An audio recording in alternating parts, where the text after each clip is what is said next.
I call the Charlottesville City Council meeting back into order.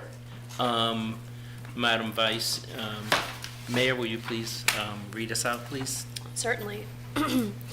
I move that this council certify by a recorded vote that to the best of each council member's knowledge, only public business matters lawfully exempted from the open meeting requirements of the Virginia Freedom of Information Act and identified in the motion convening the closed session were heard, discussed, or considered in the closed session. Second. Second, all in favor, please say yes. Yes. All opposed, please say no. Great. So we can start logging in if we need to. Everyone's in? Okay, good. We're going to have a moment of silence, please.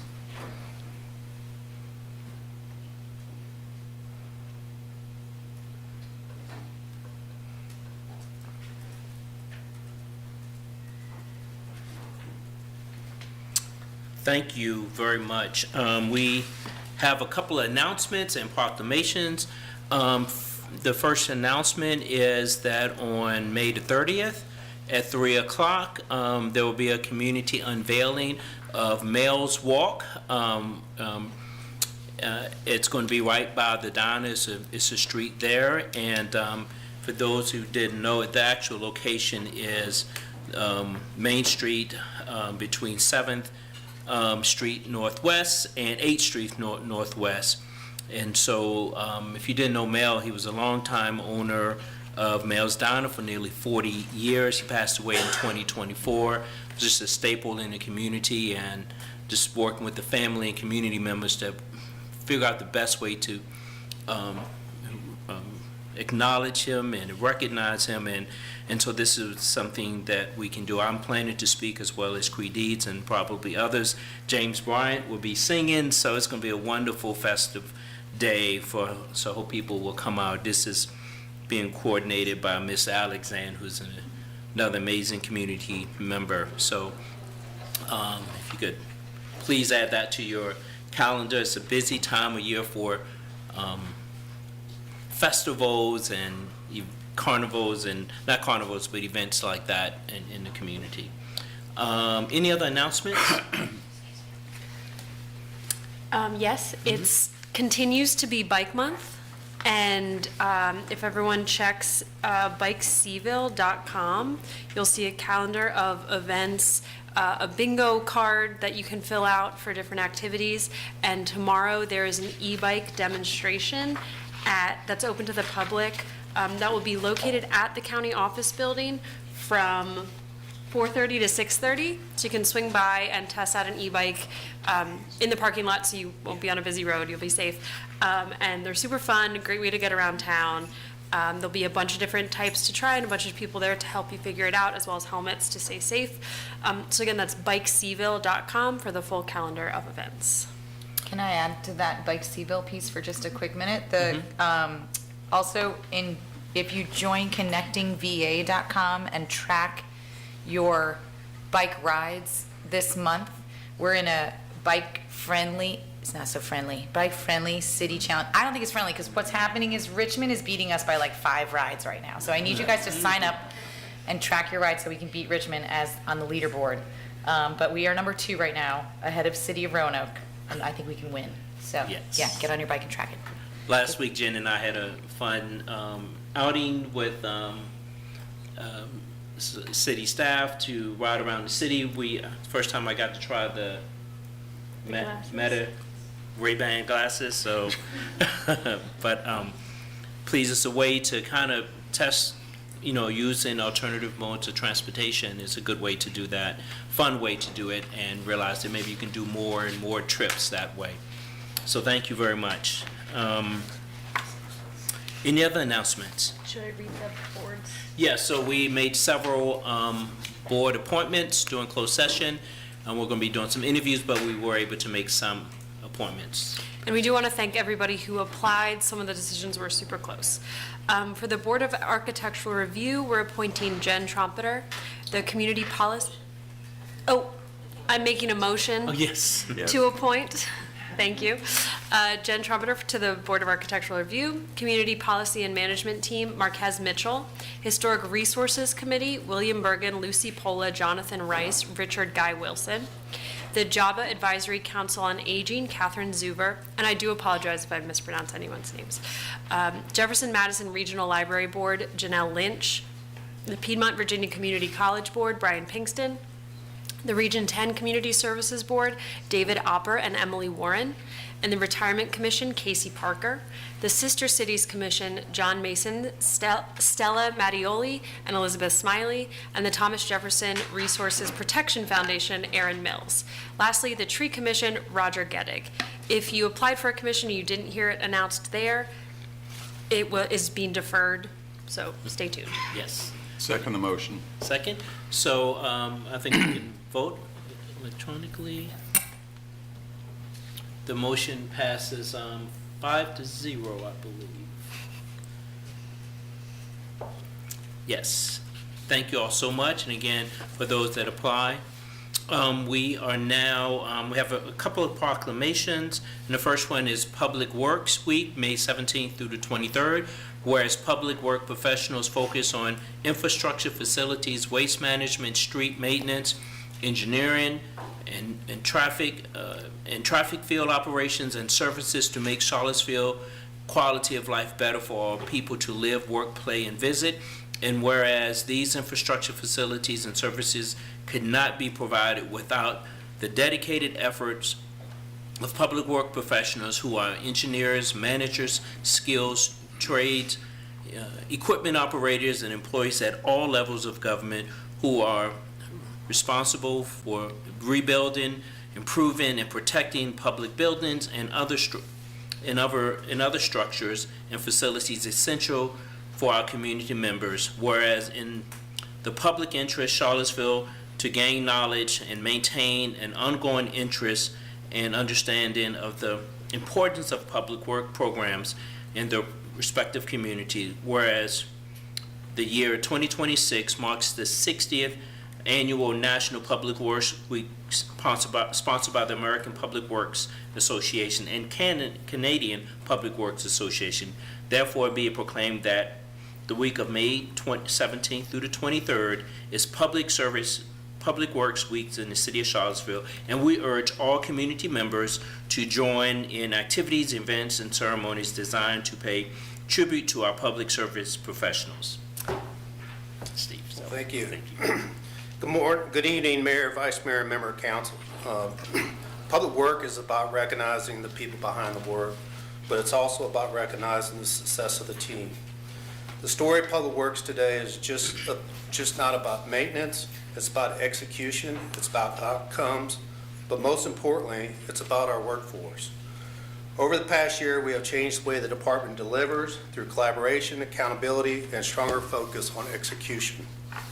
We have taken projects that sat on the books for years, in some cases over a decade, and moved them forward. The Bellbond Bridge is now complete, reconnecting neighborhoods and restoring a critical link in our transportation network. That shift from planning to delivery. We have turned around a locally administered program with VDOT and transformed what had been a struggling program into a clear success story. Projects that once was stalled are now advancing to construction with nearly $60 million in projects moving forward over the next 36 months. At the same time, we are tracking long-standing challenges that require coordination and persistence. Our work with Dominion Energy, Brightspeed, and other telecommunication partners to relocate utility poles is directly tied to our ADA compliance efforts. Progress may appear slow at times, but it's steady. And many of these conflicts have existed for 15 to 20 years. Today, we are working through them to make our system safer and more accessible. We are also challenging how we deliver work internally.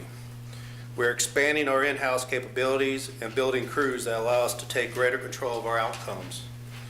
Where it makes sense, we're reducing reliance on outside consultants and contractors and doing more work directly with our teams.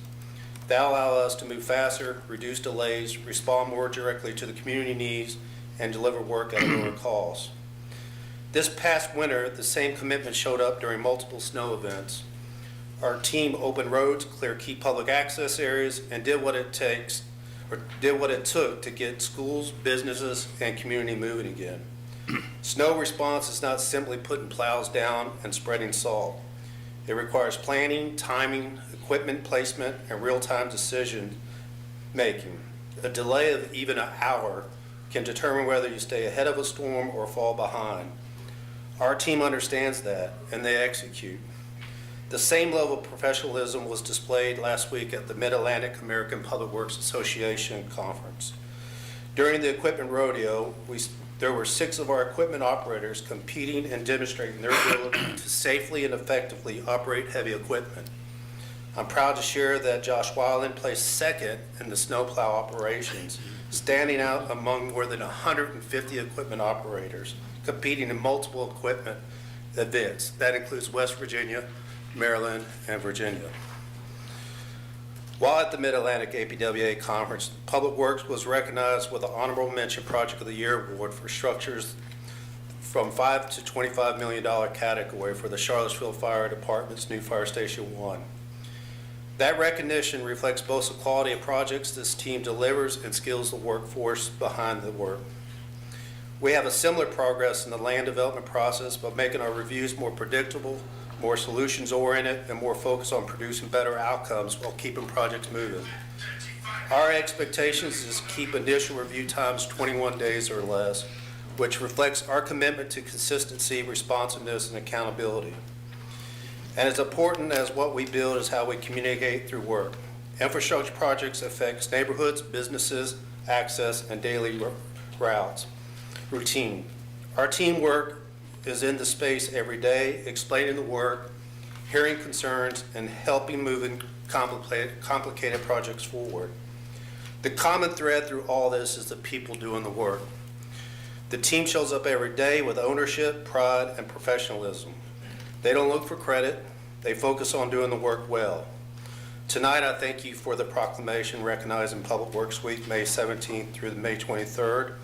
This proclamation means a lot, but it also is a reflection of a team that is delivering, improving, and helping move the city forward in a very real and measurable way. Thank you. Thank you.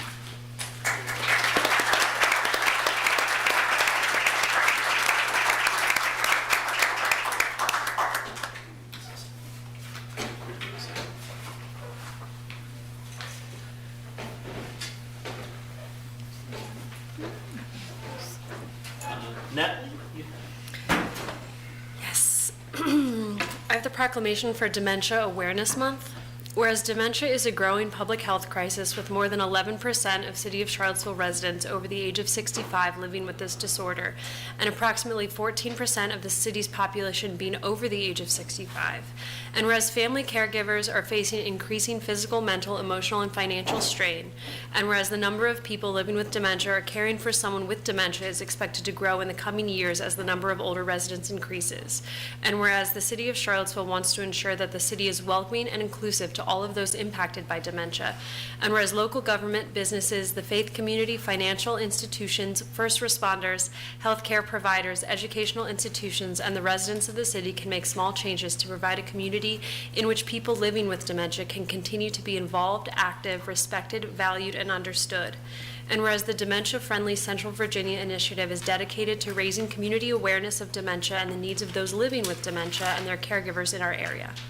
Now therefore be it proclaimed that the month of May 2026 is Dementia Awareness Month in the City of Charlottesville, and the Charlottesville City Council recognizes Charlottesville as a dementia-friendly community, urging all residents to participate in education and awareness programs to support research and innovation, and to share support and services such as the 1-800-DEMENTIA hotline for taking care of oneself or others. Mayor, Vice Mayor, and City Council members, I would like to thank you very much for declaring May Dementia Awareness Month to recognize this important issue and the impact it has on our community and to support our dementia-friendly efforts. So I'd like to introduce city residents Sue and Norman Dill, who are living with dementia. Thank you.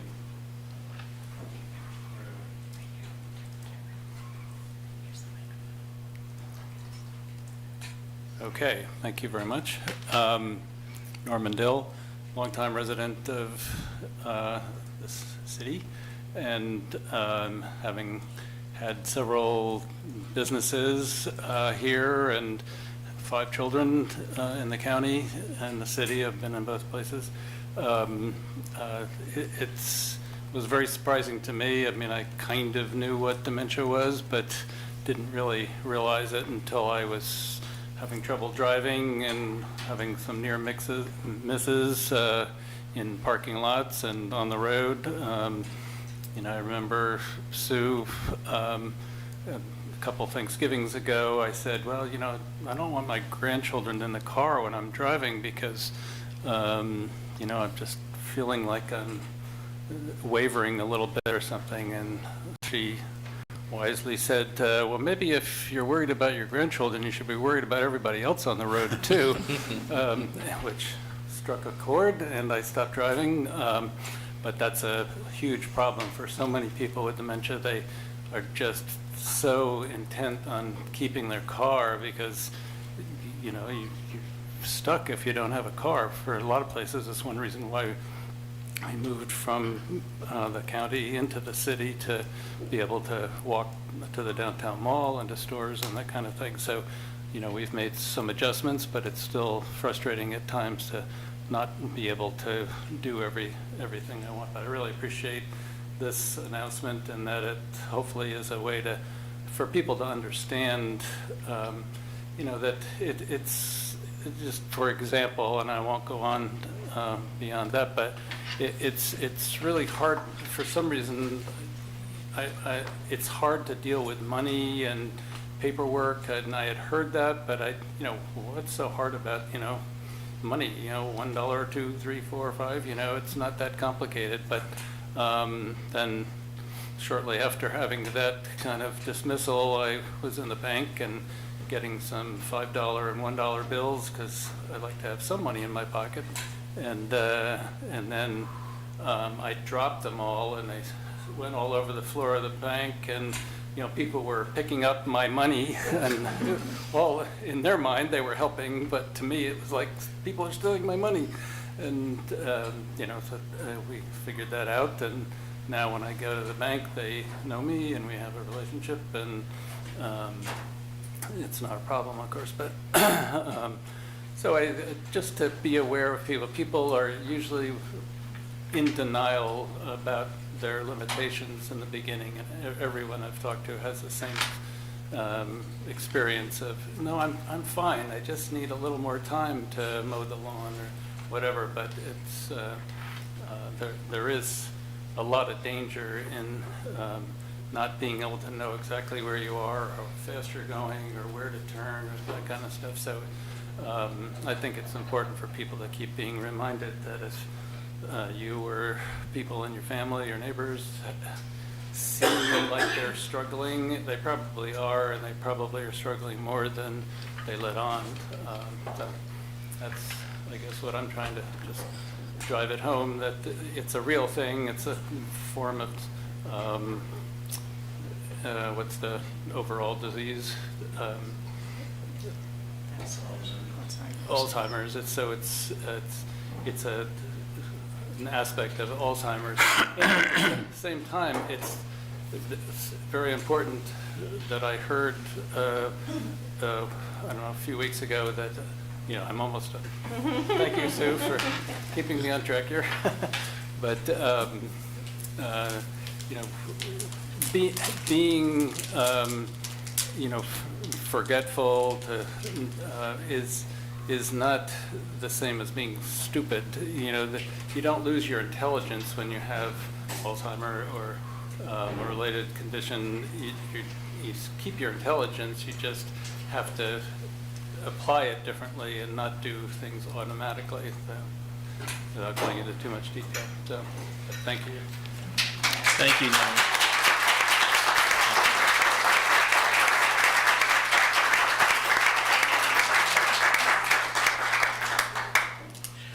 So Norm, thank you for your service to the community. Norm is a former supervisor for the Rivanna District in Albemarle County and a longtime business owner. recently served on a panel with George for the Tom Tom Festival, where we're looking at to making Charlottesville a dementia-friendly community. And what I found when transportation, when we do make it friendly for dementia residents and others, it's really going to make it more friendly for everyone. And so it's an effort that's going on to do that, and I'm happy to do that. But this proclamation brings some notoriety to this issue, and I think that it's going to go a long way in us working with that. So George, thank you. Norm, thank you again for your service to the community and coming up to speak today. I really appreciate that. So thank you so much.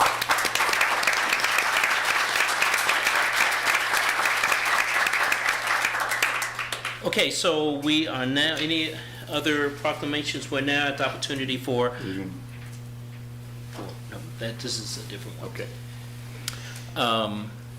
We're now at the opportunity for Community Matters, and we have 7 people that have pre-registered to speak, so we have an opportunity for 9 more after the registered speakers have already spoke. And the first one is Laura Sergani? Did I? That's good enough. Okay, I'm sorry.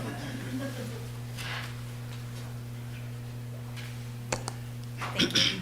My name is Laura Sergani. I'm a community member who's been working with unhoused neighbors at Free Bridge and local camps for the last year and a half. I have seen these folks build community get together and support each other despite difficult living conditions and constant harassment in many cases. And I'm infuriated by the way the city has continually treated these community members as a problem instead of as human beings deserving the same autonomy and dignity that house community members enjoy. The city's working meeting last week unfortunately demonstrated this attitude. None of the people at the table at that working meeting regularly work with campers, and no attempts that I know of were made to let campers know the meeting was happening. When the city was discussing a shelter in Fifeville, they invited comments from the neighbors of that community. When they began looking into purchasing the Holiday Drive property, they made sure to engage the business owners there. So why haven't they invited the input of the people most affected by these policies and plans? Clearly, they consider unhoused community members to have fewer rights than community members who own houses and businesses. This is wrong-headed and immoral. At the city meeting, determinations of safety and well-being at the camps were being made by people who spend little to no time there or talking to the people who live there. And as such, the solutions that were being offered were without understanding of the needs or the rights of the unhoused.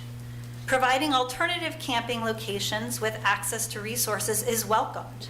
But even if a totally ideal option is presented, it can't be compulsory to move there.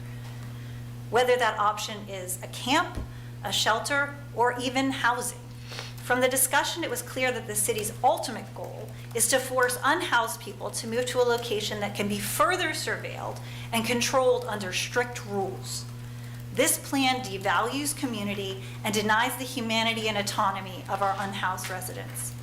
Instead, the city should provide better infrastructure that can be accessed by unhoused neighbors and benefit all community members, starting with the portable restrooms that the city has been promising and providing consistent sanitation services to current camps, which are immediately actionable items. They even have the support of local businesses, as was shown at the meeting last week. Access to clean water and showers would also support the safety and well-being of the community. Regardless of any measures taken, no decision should be made without unhoused people not just at the table, but leading the discussion. Unhoused people know their needs best. Ask them. Don't make assumptions that lead to further harm. Start engaging with the people that you claim to be serving. Our unhoused neighbors are part of this community, and we all deserve better, and we demand it. Thank you. Laura Josie? Laura Josie?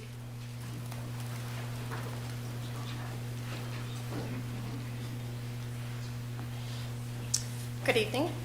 Good evening. My name is Laura Josie. I'm here to discuss the importance of the Stribling Sidewalk Project.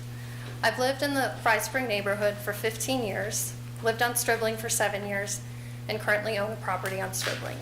I'm also on the board of the Neighborhood Association. In April 2022, Council approved the rezoning of 12 acres of wooded land with critical slopes. with the understanding that Stribling would be upgraded with a sidewalk. Conversation between counselors at this April 2022 meeting was this was a win-win for the city. The city was improving density, gaining future tax revenue on 170 new units, and improving the infrastructure due to the $2.9 million infrastructure funding agreement that was agreed to. In 2024, there were 2 public involvement meetings for design input on the project. And at the July 2024 meeting, the display board the city created listed that construction would be complete in the fall of 2027. However, just a few days ago, on May 8th, the Neighborhood Association was made aware that the project is temporarily on hold for the rest of the fiscal year. This delay has the neighborhood concerned. Stribling Avenue, if you have not been, is a pedestrian street a few blocks from Scott Stadium. The majority of residents are renters and middle-class families that regularly walk to the bus stop, UVA, or many of the local Fry Spring businesses. There are no sidewalks. There is a blind hill, a blind curve, and many cars drive too fast as it is, making this street exceptionally dangerous. Having lived on this street with my kids, I experienced this sense of danger firsthand. It felt unsafe before this council approved to rezone the land, doubling the density of residents and the number of daily vehicle trips. Now, without sidewalks, the street will become twice the pedestrian hazard for families and renters due to council's approval to rezone 240 Stribling. If the city's goal is to increase density, which results in more tax revenue for the city also needs to keep its end of the agreement to improve the infrastructure for this higher density. Council approved the rezoning on the grounds of the funding agreement. Putting a pause on this project is not acceptable. The construction trucks on the street are not on pause. The development is not on pause. And it is highly unlikely constructing a sidewalk a year from now or the year after that will be less expensive. We need to see this project through, and the city needs to deliver on the $2.9 million infrastructure funding agreement. Can this council provide the residents of Stribling Avenue some assurance that this pause is only temporary? Thank you for listening. Thank you. Alicia? Alicia? Good evening. My name is Alicia Lenahan. I live in the county. Redlining is a discriminatory practice involving the systematic denial of access and services to specific neighborhoods and their residents, primarily based on race or ethnicity of their inhabitants. Although officially outlawed by the Fair Housing Act of 1968, the echoes of redlining remain heavily embedded in the economic and demographic makeup of modern American cities. In Charlottesville, redlining is alive, well, and allowed to move to accommodate UVA and developers. The half-mile boundary explicitly influences private student housing developments built near UVA. This rule acts as a massive financial leverage point for private real estate developers operating just off grounds. They routinely push the limits of this boundary by aggressively banking on the closest interpretation of the line. Developers continue to secure approval for high-density luxury complexes by claiming they fall within the 0.5-mile zone. They're not required to include any affordable units, and they pay vastly reduced fees. Because the value gap is so affordable for multi-million-dollar private equity firms, developers treat it as a minor, negligible tax. You know, the cost of doing business. They gladly pay the cash fee to buy out 100% of their affordable obligations, ensuring their luxury buildings remain entirely occupied by high-rent tenants who may be students. You could intentionally create affordable housing. You could support local businesses and public infrastructure that increases Black wealth. Instead, you sell out to create areas that cater to the interests of UVA students. You could implement more ambitious development strategies that intentionally try to rectify the negative impacts of urban renewal, like 501 Cherry and the Carlton Mobile Home Park. Instead, you are leaving $10 million on the table for the 2 projects in Fifeville and West Main Street. You know the history: Vinegar Hill, Gospel Hill, Star Hill. The repeated displacement of Black Charlottesville did not happen by accident. It happened through public decisions, public neglect, and public willingness to call harm by other names: urban renewal, market rate supply, urban density. You have shown us again and again that only the interests of those with money and power matter. Voters will remember. They'll remember the $10 million.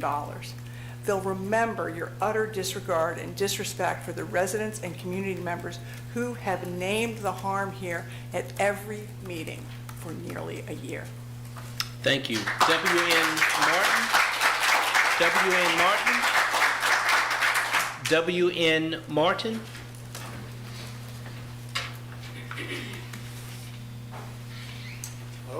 Hello. First, thanks to the Public Works people. Well deserved.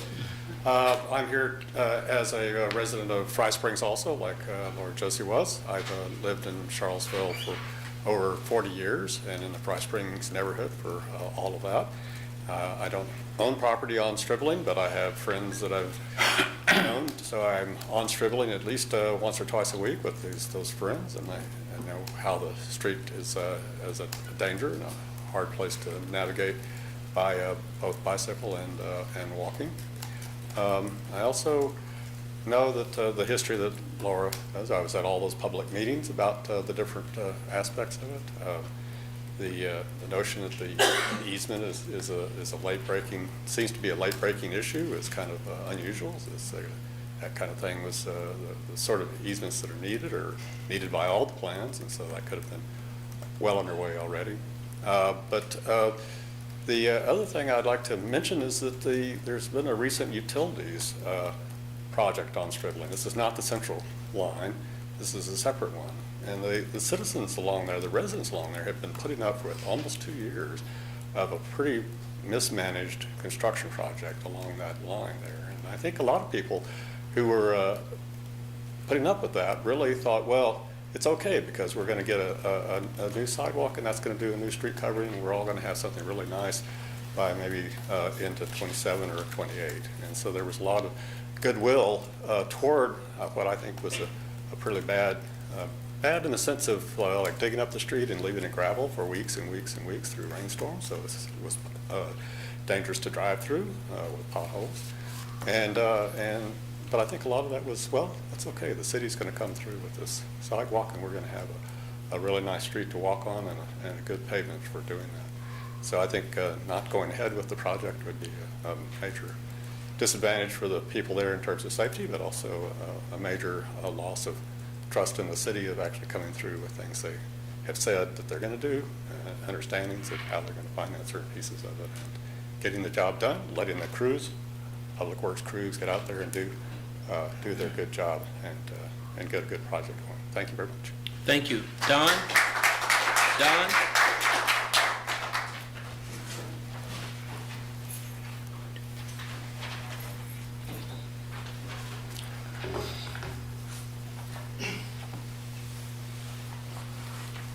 Good evening, Don Gathers, city evening. resident. I do not come here this evening in peace. I come today trying my best to understand why some of you still continue to ignore the will of the people. Some of you have seemingly sold what's left of your soul to the countless stream of developers that continuously swoop into Charlottesville. Councilor Payne, Councilor Fleischer, I applaud you for standing firm, listening to the people, and doing what you knew was morally right. The other three of you, Lloyd, Natalie, and Juan Diego, the egregious, horrific vote that you placed at the last city council meeting will probably be your lasting legacy. You all routinely and systematically go against the very direction of the boards and commissions that you've impaneled. You disregard the words of the citizens heard during Community Matters.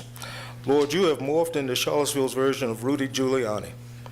Brazen, verbose, mean-spirited, and wrong, all while snookering the people of Charlottesville. Natalie, you would seemingly be the love child of Margaret Thatcher and Nancy Reagan could procreate. Your Ostronomics bear the hope of trickle-down housing that does not, has not, and will not manifest itself in any meaningful way.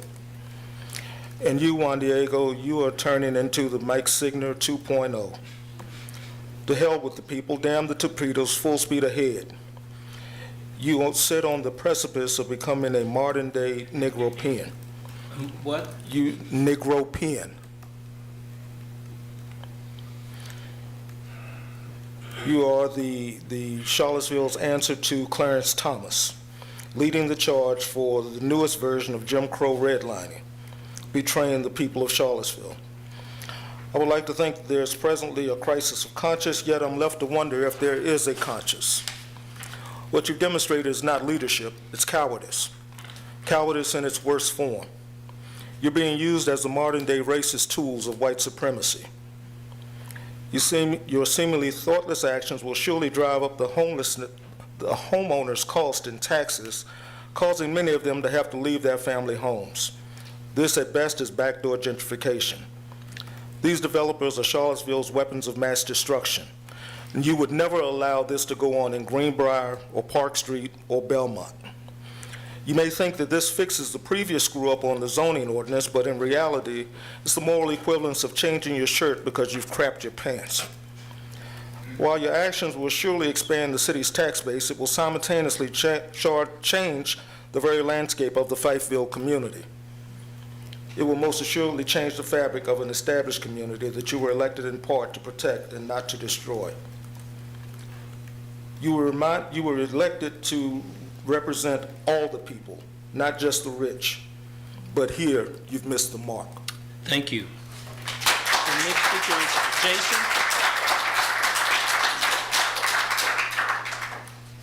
First, before I speak about why I'm here, I wanted to say that my wife turned 50 last week, and her first job in Charlottesville was working for Norman Dill. He's done a lot for our community. That was 30 plus years ago, so thank you for all you've done. My name is Jason Halbert. I live in the Fry Springs neighborhood. While I'm on the board of the Fry Springs Neighborhood Association, these are my own comments. I've enjoyed seeing the capital projects that are getting done under City Manager Sanders' leadership with Steve Hicks at the helm. You guys are doing a good job on the city projects with Public Works. It's been a long time. Some of the projects that I've advocated for over 20 years are finally getting done, and that's great to see. Small things and big things, from affordable housing on the big side, the new schools on the big side, to small things like retaining walls in our neighborhood that have been ready to fall over for a long time. So I thank you for that. I've been silent, though, as our assessments jump and the tax rate increases twice in the last few years because of those improvements, but I'm here to speak about what I'm here is the slowdown or stoppage of the Stribling Avenue sidewalk improvements.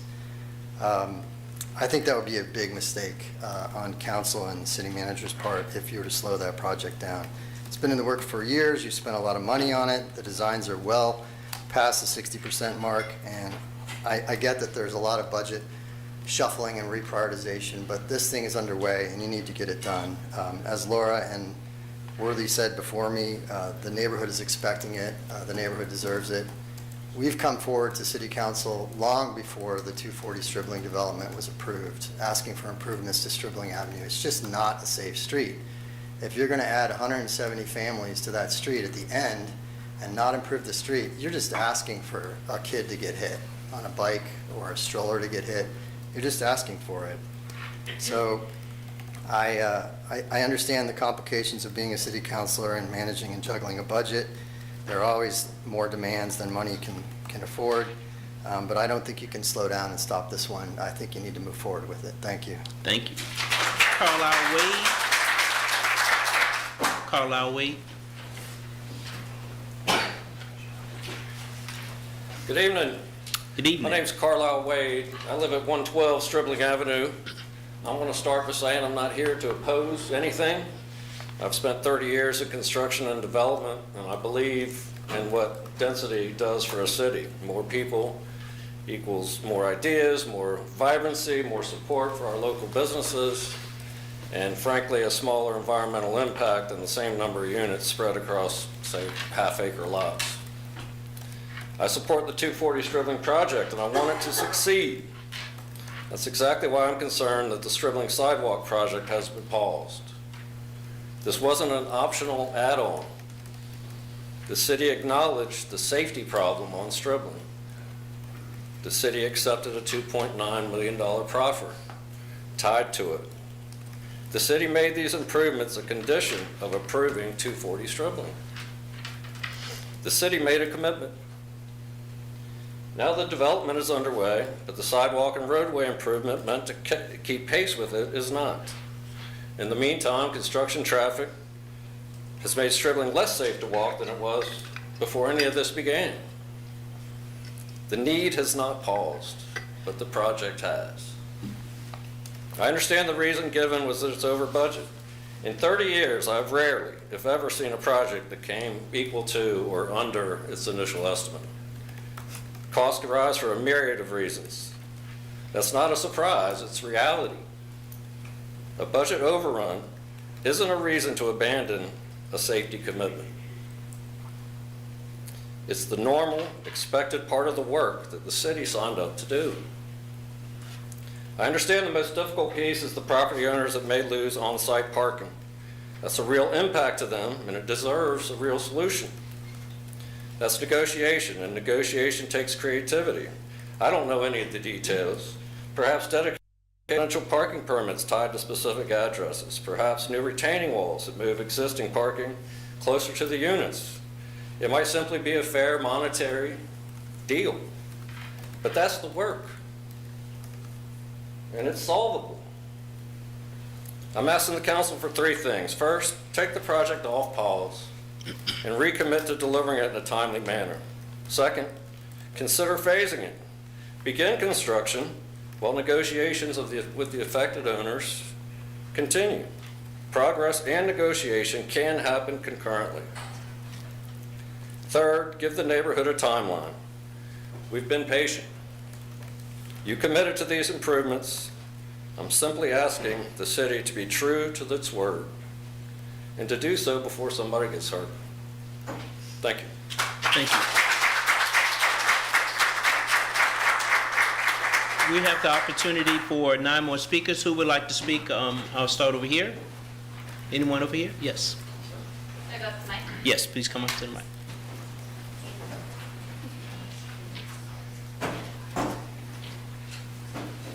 Good evening. Good evening. Hello, thank you for allowing me to speak. My name is Amanda Nelson. I live at 123 Stribling, and I'd just like to paint a picture for you of life on Stribling Avenue. The other night, I witnessed 3 young kids, one scooting, one biking, one running behind and kind of chasing the biker, all under 6 years old, down the street, up, down the hill, back up, and having a wonderful time on a lovely evening. That was my kid who is graduating this week when we moved into that house. And we were really confident that there were going to be sidewalks to make that street safer. And I have lived there since 2012, and we have seen a lot of other things happen, but the sidewalks are not there. It is not safer. My kids are growing, and other kids are coming in. And maybe half hour after I saw those kids, there were 2 vehicles speeding at least 40 or 50 miles an hour down that road. I try my best to call those license plates in, but I can't get them all. And I don't know that unless you live in that neighborhood or on that street, you become aware of how dangerous it is. But I will tell you, I have been shoved off the road as a walker. I have been pushed or drawn off the road as a biker. And I just am so afraid that any pause here is going to be too long of any waiting time. And unfortunately, that could be the time that something really tragic happens. I'm just so nervous that every day something's going to happen. I would urge you to listen to my neighborhood residents and others in the neighborhood to take the project off of pause, commit to the project you said we would do and that we signed a budget for. Move it along. Let's get creative. We can solve this, but it needs to happen before anything happens to our kids. Thank you. Thank you. And the senator?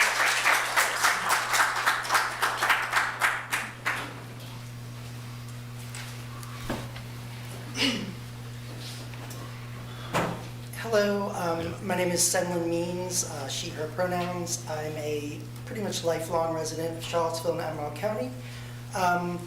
This is not prepared, so forgive me if it's rambling, but I'll do my best. I wanted to add a voice in support of what Laura Sergani said.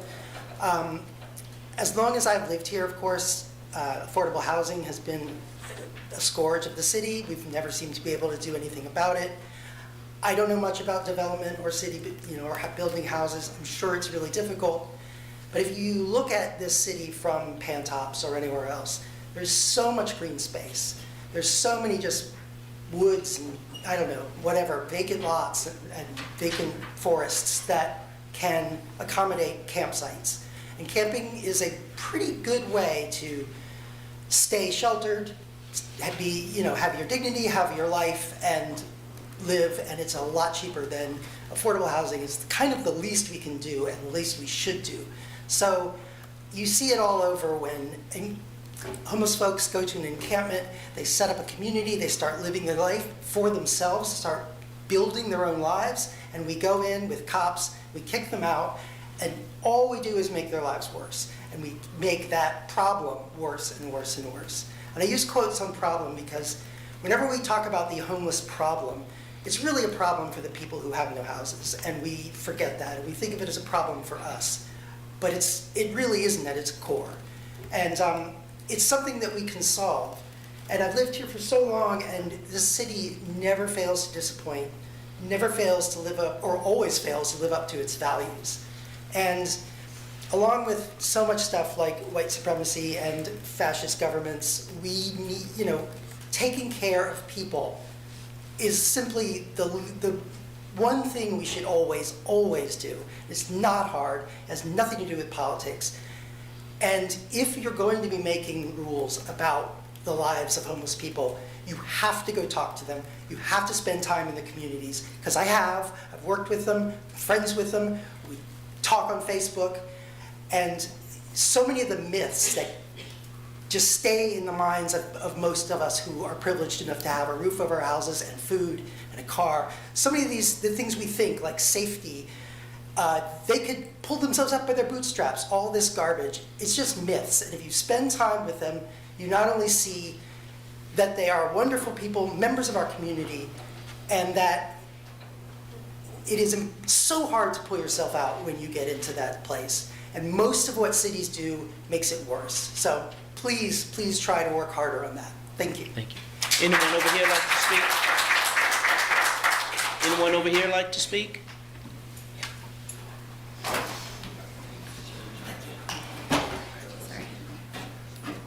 Hi, Sybil Flynn with the Community Climate Collaborative.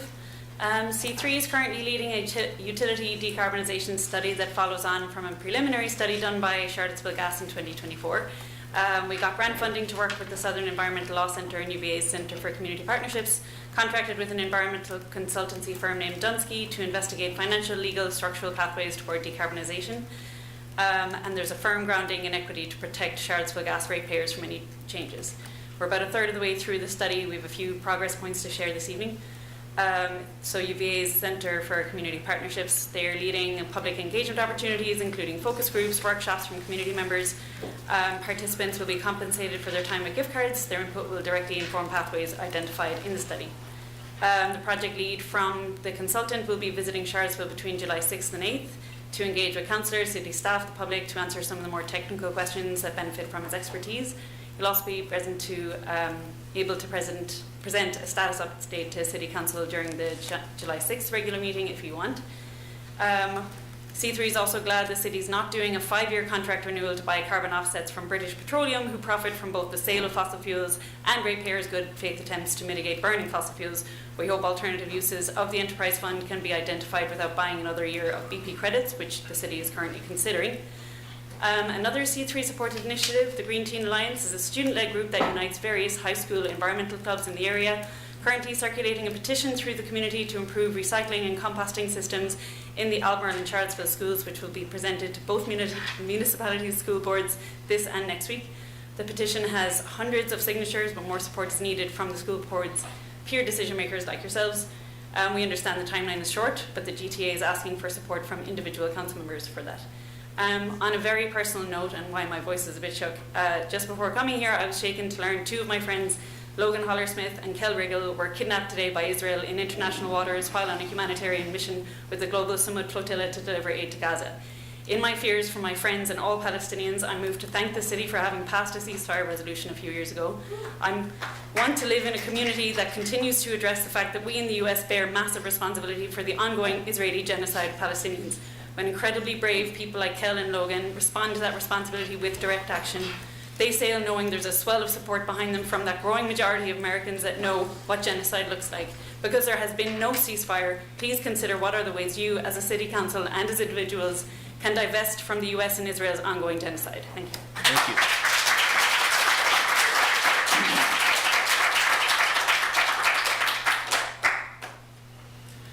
Good evening. Thank you. William Abrahamson. I live at 123 Stribling Avenue. When I moved here in 2010, we kind of threw a dart at the map as to where we're going to live in the city, and we landed in Fry Springs. We found a very welcoming neighborhood, and one of my favorite parts about it was the fact that I could walk to the free trolley stop at Maury and JPA. When my family looked to buy a home, we drew a circle of where we could afford and where we could drive to, and it was pretty far out there.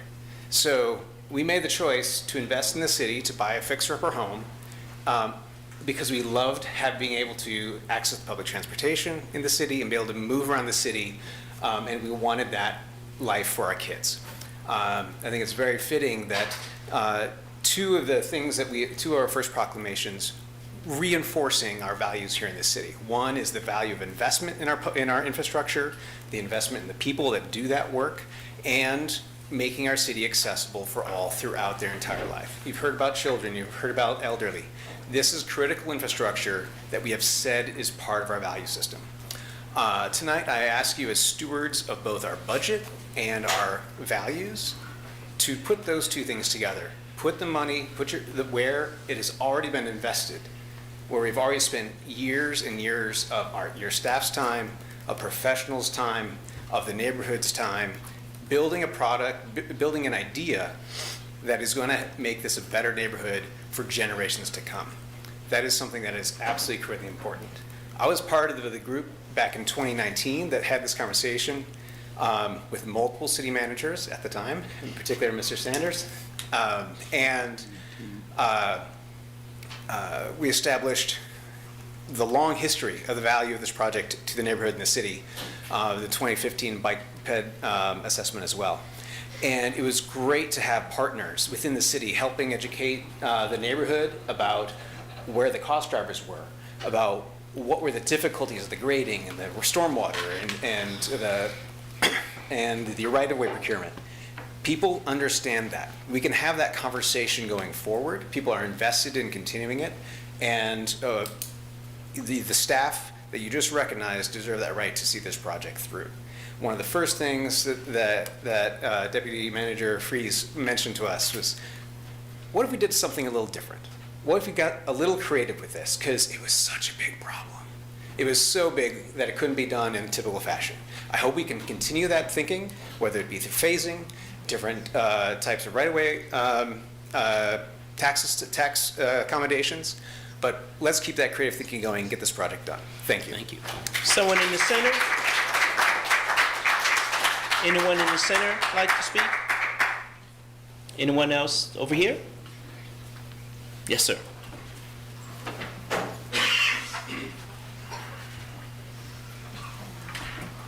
Hello, Stuart Gardner. I'm a resident of Fry Springs neighborhood. I'm on the Fry Springs Neighborhood Association and former member of the Charlottesville-Albemarle Citizen Transportation Advocacy Committee, CTAC. Talking about the 170 units at the end of Stribling, I was inspired tonight just to hear so many people already talk about quality of life for pedestrians, for cyclists, for people with dementia. And my message is clear, no sidewalk, no subdivision. We've been talking about this for years. If we want to put in all these units, if we want a safe place to live, work, and play, as you guys mentioned earlier, there simply must be the infrastructure to support that. So please follow through with your commitment. Put a sidewalk on Stribling, and help invest in the community. Thank you. Thank you. Anyone in the center? Anyone else like to speak? I will close public hearing at this time. Not public hearing, community matters. There'll be another opportunity at the end of the meeting, and we'll now go into our consent agenda. Madam Mr. Mayor, Clerk. if I could That's just ask for a point of privilege to ask our Public Works Director to come forward and speak to this matter of this Stribling sidewalk.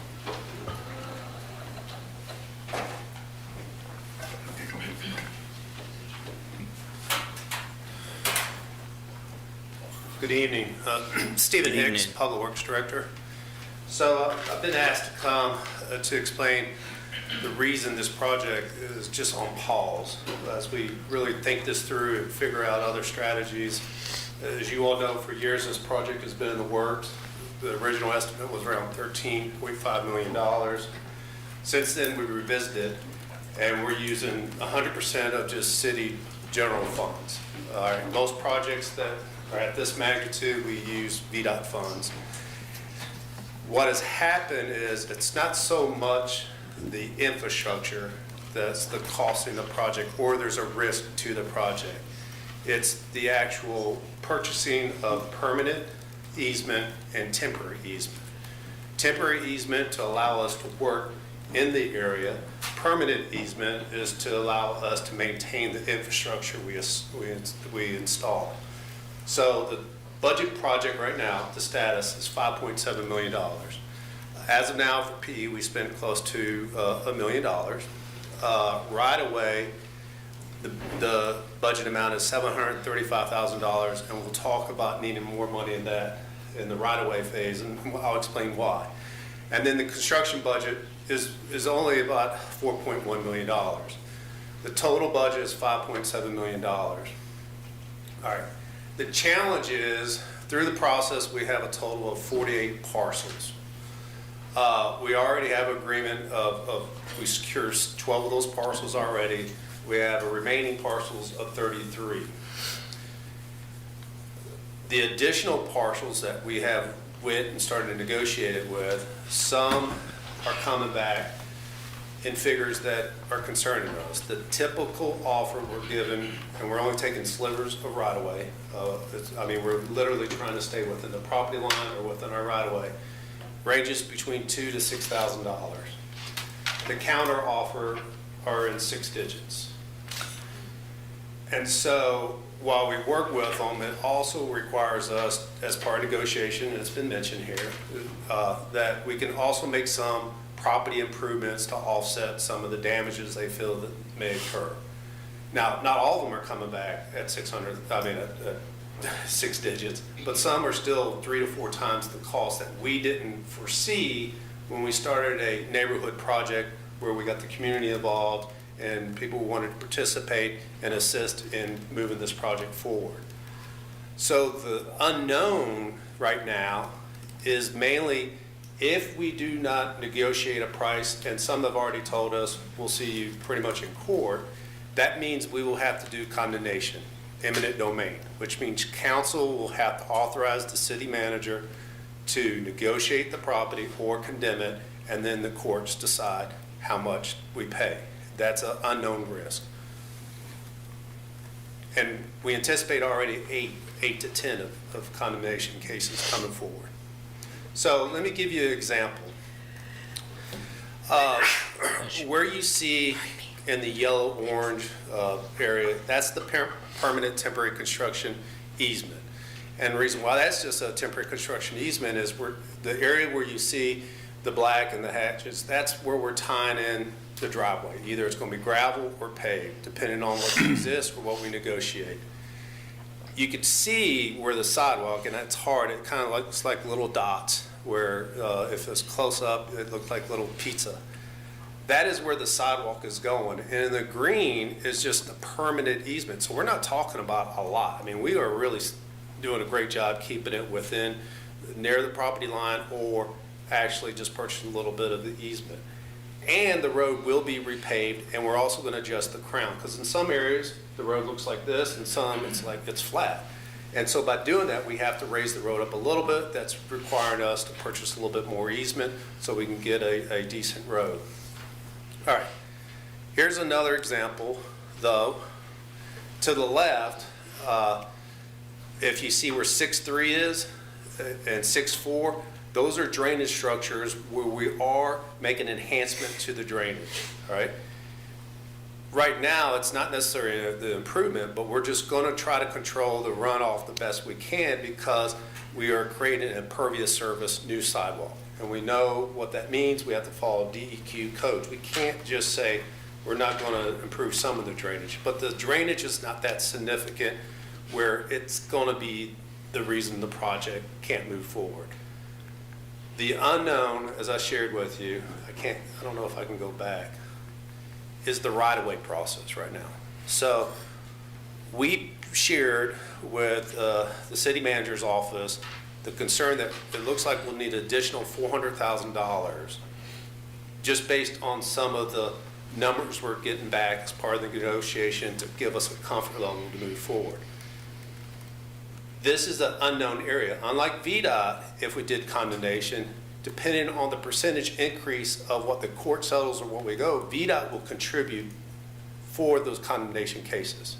So that lowers the risk when you all do condemnation process. So the pause is just getting our engineers to huddle up to really look at what can we actually do, just the bare minimum to still make this project successful, and then how do we work with the property owners and some who don't live here and explain to them this is a neighborhood project where the right-of-way that is needed to make this project successful is starting to cost a lot more than we ever anticipated based on all the community meetings. Because I've been to 4 and we've been to a lot of community meetings. Some of them there are 50, 60, 70 people there. That's the only concern. We see this project moving forward with no problem if we can get the right-of-way. And that's the hiccup. And we want to be as transparent to everyone. That's an unknown cost to council to decide to. That's all I have to share. I can answer any questions. Yeah. One question I had, is it possible if the people who are demanding the greatest amount for their property are on, let's say, the north side, that you could shift the road 3 feet to the south or something like that? No, we looked at everything. I mean, we have such I have to admit, this is one of the better engineer teams I've been with.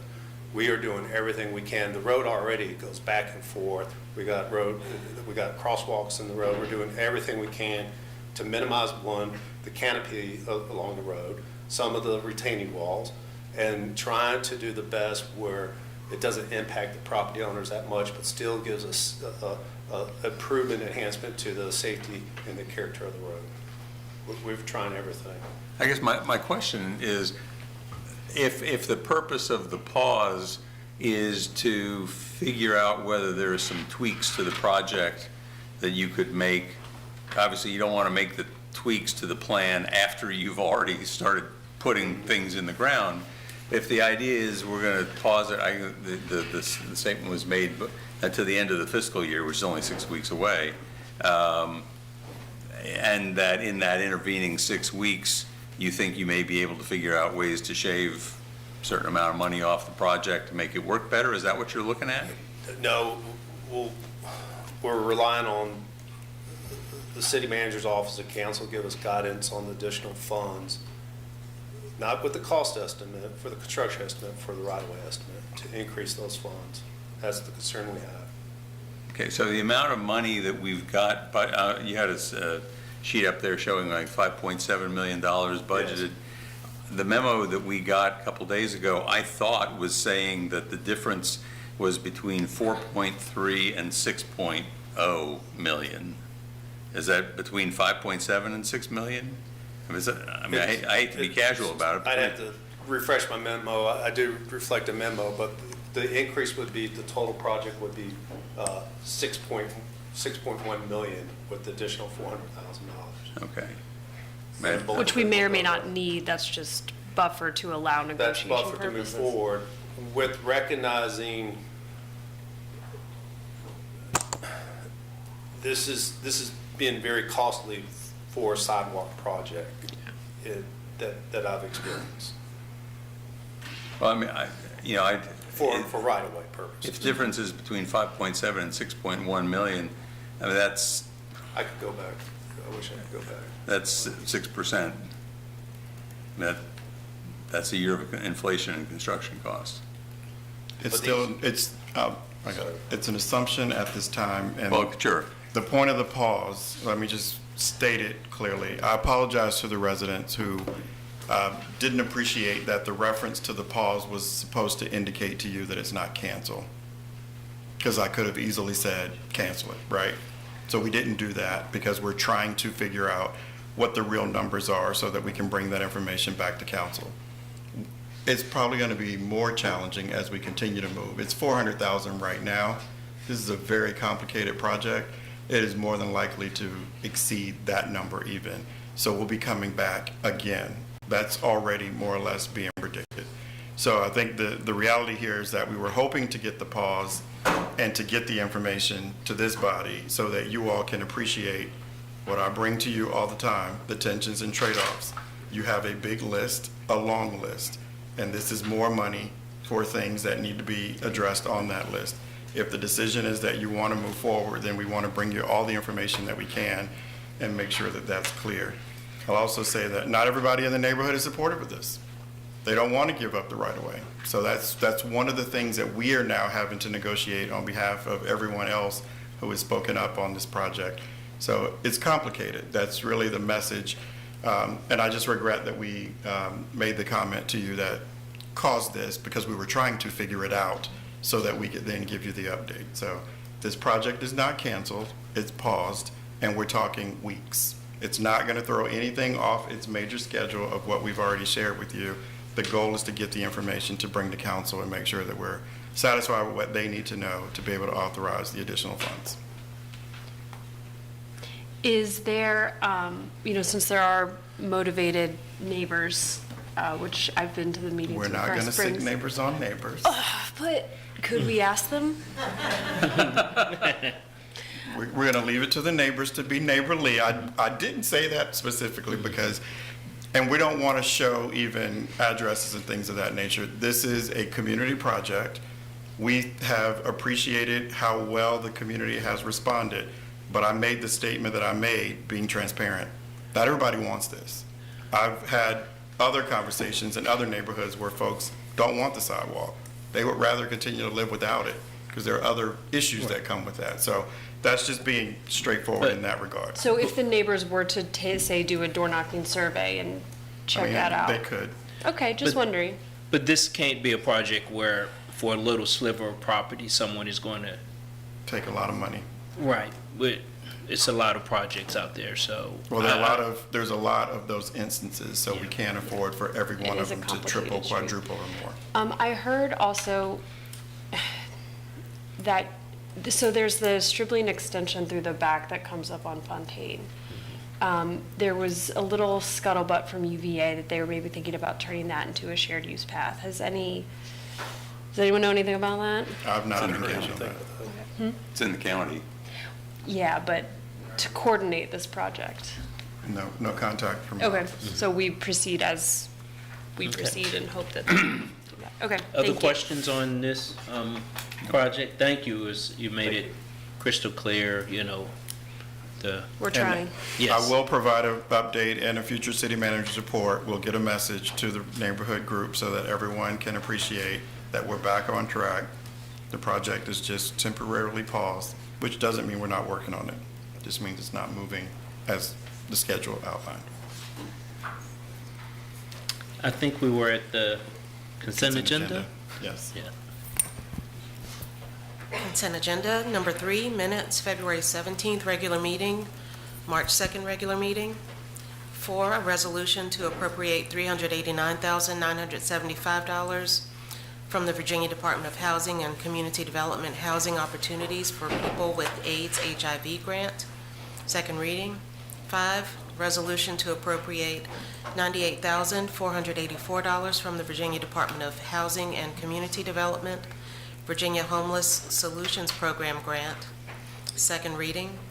6, a resolution reallocating $200,000 in capital improvement plan funds for the Downtown Mall Crossing project, second reading. 7, resolution, the proposed one-year annual action plan and associated funding recommendations for HUD-funded activities for program year 2026 to 2027. A major amendment, approximately $1,205,469.64, second reading. And that has 3 sub-resolutions. One is to approve the City of Charlottesville Thomas Jefferson Area Home Consortium one-year annual action plan for program year 2026 to 2027, second reading. Resolution to appropriate community development block grant funds anticipated from the U.S. Department of Housing and Urban Development for program year 2026 to 2027, approximately $464,924, second reading. And the third is to approve awards of Home Investment Partnership Program funds anticipated from the U.S. Department of Housing and Urban Development for program year 2026 to 2027, approximately $92,568.21, second reading. Number 8, a resolution initiating amendment to Chapter 9, Community Facilities and Services of the city's comprehensive plan. Number 9, a resolution considering a special exception permit request for 408 Harris Road. 10, a resolution approving the Public Works 2025 to 2026 Pollux Branch Trail Bridge activity, a minor amendment to the city's annual action plan in the amount of $55,527.91 in CDBG funds previously approved by council. 11, ordinance. This is a repeal of obsolete provisions in Chapter 3, amusements of the Charlottesville City Code. Would just highlight that on the consent agenda, there's several items of hundreds of thousands of dollars total related to affordable housing interventions, particularly around homelessness, including investment in the Haven eviction diversion and other housing programs. So just wanted to highlight it, just given the conversations, it touches on a little bit of some of the things we do. And that said, would make a motion to approve the consent agenda. Is there a second? Second. Okay. I've initiated the vote. Hold on. Coming. Okay. Motion passes 5 to 0. Thank you very much. The next item on the agenda is City Manager's report. So there's a couple of items this evening. I'm going to give comments, but I'm going to wait and go last. Misty Graves is going to, sorry. We're going to have our youth council make their presentation this evening, so. Greetings, everyone. My name is Juanica Howard, a Youth Council Opportunity Coordinator, and I brought my youth council here. They would like to present on what they've been working on this school year as far as moving youth council forward, their recommendations, and how they would like their voices to be heard. So you'll hear from youth council.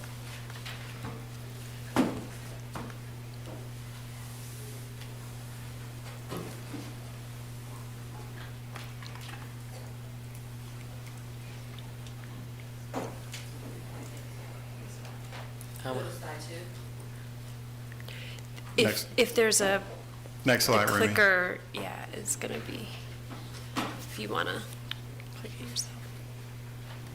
Hi, my name is Alex Zimring. I'm going to introduce the members of Youth Council this year. So this year we had David Daring, Dylan Grist, Emma Bennett, Ishan Panikar, Leela Castleman, Lucia Clarence, Olivia, and Nora.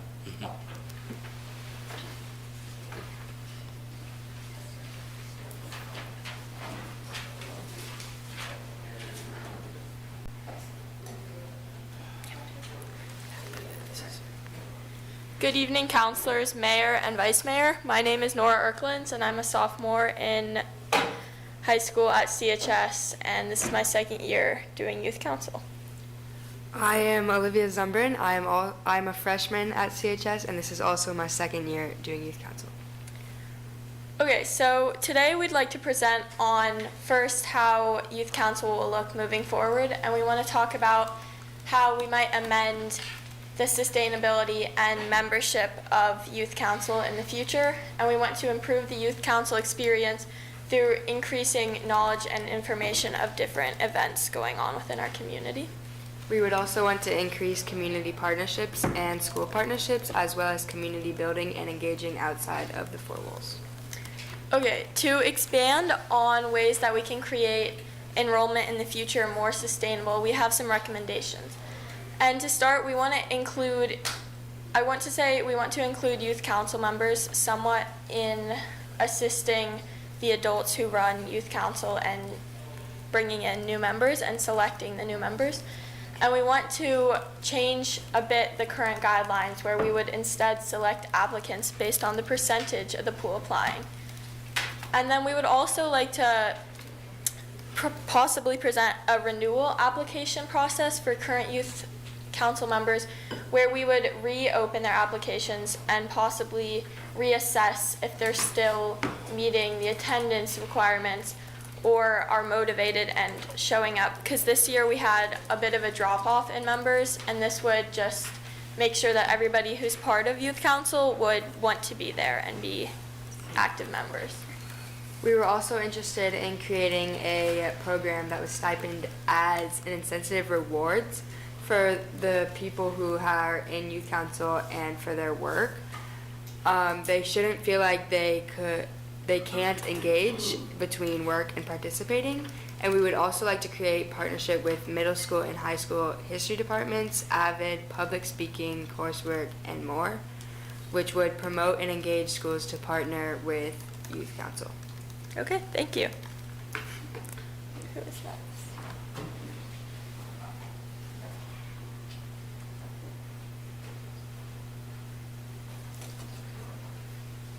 Hello, my name's Ishan Panikir, and I'm a sophomore in high school, CHS. Hi, my name's Dylan Greist. I'm a junior at Charlottesville High School. So we're here to talk about the changes we want to make to like how youth council works. So our main thing, during our monthly meetings, we usually discuss about how there are many youth in the city of Charlottesville who are really interested in involving themselves in community matters, but often they don't know how or where to start and what resources are available to them. This is why we want youth council to be more than just monthly meetings. We want it to be about education and real youth empowerment. We want to host sessions regarding how the local government works, how to use your voice in board meetings and city council meetings, and also understanding your rights as a young person. In addition to civic engagement, we want to discuss about preparing youth for their life after high school. So this would involve sessions related to life skills, such as navigating through college, employment, and financial independence. And another issue that came up this year was that due to weather concerns and different things like that, we missed a good amount of meetings, and we really weren't able to have the same level of like preparedness or something like that we would usually have because of the fact that our meetings are monthly, and if they're canceled or delayed in some way, there's like we did not get them back, and so we would want to increase the frequency of meetings from once a month to twice a month.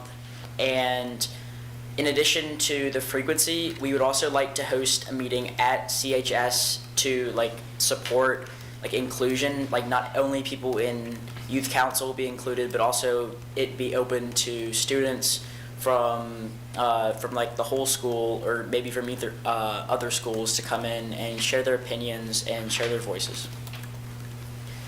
And this would be like an opportunity for students to share their opinions about what the status of the school and what they believe that the school is doing right or wrong or what they would change, and having something like that without consequence, and just having students speak their minds. And of course, this would be in partnership with the school, and it would be probably advertised and like announced over the loudspeaker by the school.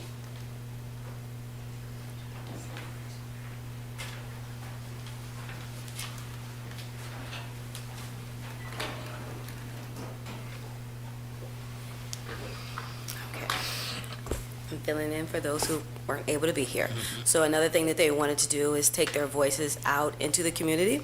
And some of the things that they suggested is having a table at Fridays after 5, having school walk feedback sessions where the students can walk and talk about things that they want to change. Also having a table where they can also advertise or promote youth council and what it is that they do. And again, they're also asking to have some type of voice in place within the school so that way they can reach the crowd. The causes of what evoked some of these conversations this year from our young folks was the presence of ICE nationally and locally, and also being inspired and encouraged by their youth who participated in walkouts. And so we had to have some conversations on like, how do we use our voice effectively and what does that look like when you are a young teen? Another thing that came up was the special election, and a lot of folks didn't realize that when they're at 17 and some months that they can register to vote. And so that also was a conversation of like, why aren't we being educated on these things? And so being able to have a place and a space where we can have these deeper dives and conversations to truly empower our youth so that they can go out and be the leaders that we know that they can be.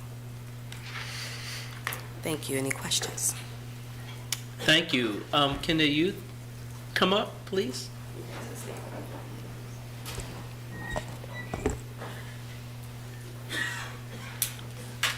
Just want to thank you all so much for your input. I just wanted to just ask a question. What did you get most out of this, your last year in participating on this committee?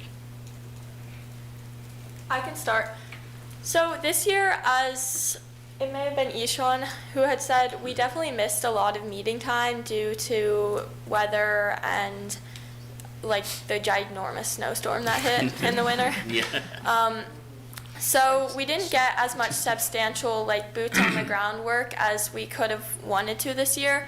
But this year, I think we all really gained just getting together and like talking and noticing and identifying what in our community is something and issues that need to be touched on, and what are things that we as youth can do to create more of a community and more of a cohesive way that youth in Charlottesville can get together and just talking about these issues. I think that was really great this year. Good. Anyone else want to chime in? They won't say this, but I noticed that they actually came together and worked more cohesively as a group, and for teenagers to think outside of themselves and consider their whole student body. That was more present this year as far as like, how can we open this up and make it, reduce as many barriers as possible so we can truly hear the voices of everyone. That was something that really stood out for me this year as they were talking about the changes that were taking place in the high school and how they wanted to use their voices effectively. So I'm gonna let them keep. Does other counselors have questions? It struck me as I was hearing you all talk about the things that you wanted to do. Sitting up here, I'm used to people saying, here's what we want council to do. And I was struck by the fact that almost nothing of what you were talking about was anything that council would do, but things that you, working through the school administration, maybe through the school board, but that there are things that maybe the major constraint is sort of everybody's energy level. Yeah, I know it takes a lot of time to do all this stuff in addition to school things. Is there anything that you saw there in what you're talking about that council needs to do?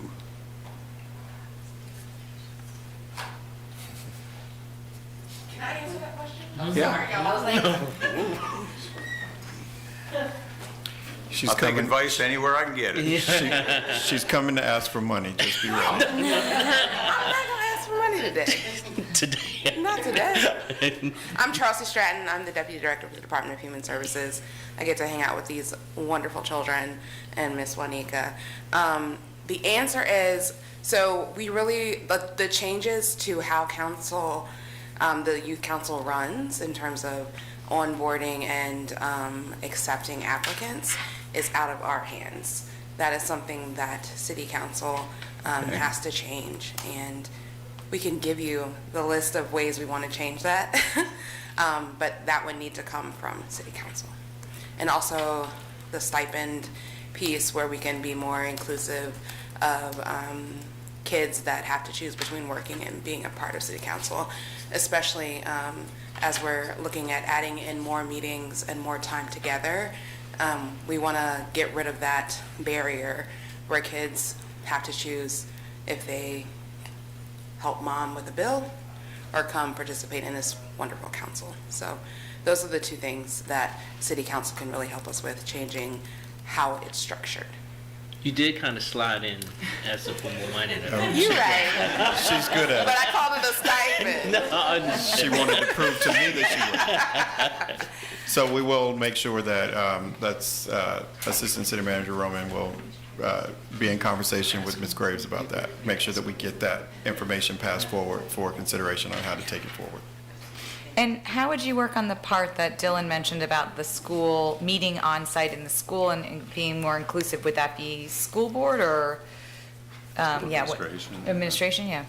Just curious. Administration, and so we did have school board members and the principal come at the start of the school year, and so hearing that we can take it beyond where we are currently meeting, which is city space, revisiting that with Dr. Malone and seeing how we can actually get that on the calendar, the school calendar, and their after-school activities.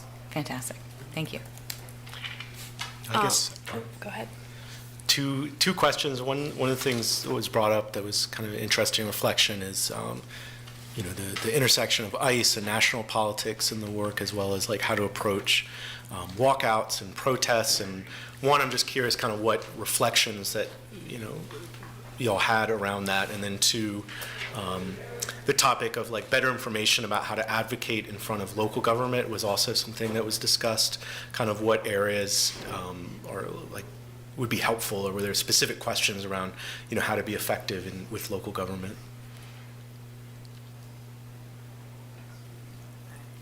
Sure, yeah. So I was one of the students at Charlottesville High School who participated in the ICE walkout, and I think there was just like a large amount of turnout. And I think that just continuing to have programs or have resources that educate people on local and national politics and like educate them on what they have a right to, like how they can make a difference in their community. I think that's really important.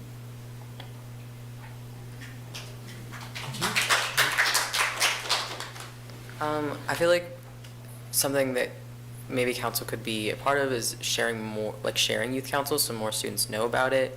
For me, before this year, I wasn't even aware that I could go to the General Assembly, and then I did go and I advocated for a few bills, but I didn't know until now. And I didn't know about early voter registration. And youth council is a great place to learn about that, but I feel like most students don't even know about youth council. Well, I would definitely say the walkout certainly got a lot of people's attention, and I think spurred a lot of important conversations and raised a lot of awareness. So it certainly, I think, was noticed and felt throughout the community. I think that something that you kind of pointed out is the difference between national and local, and what we can do, and then how we advocate through our General Assembly to reach national level, but then how we can affect Charlottesville and our own residents. Is this everyone's first city council meeting? No? Okay, great. That's awesome.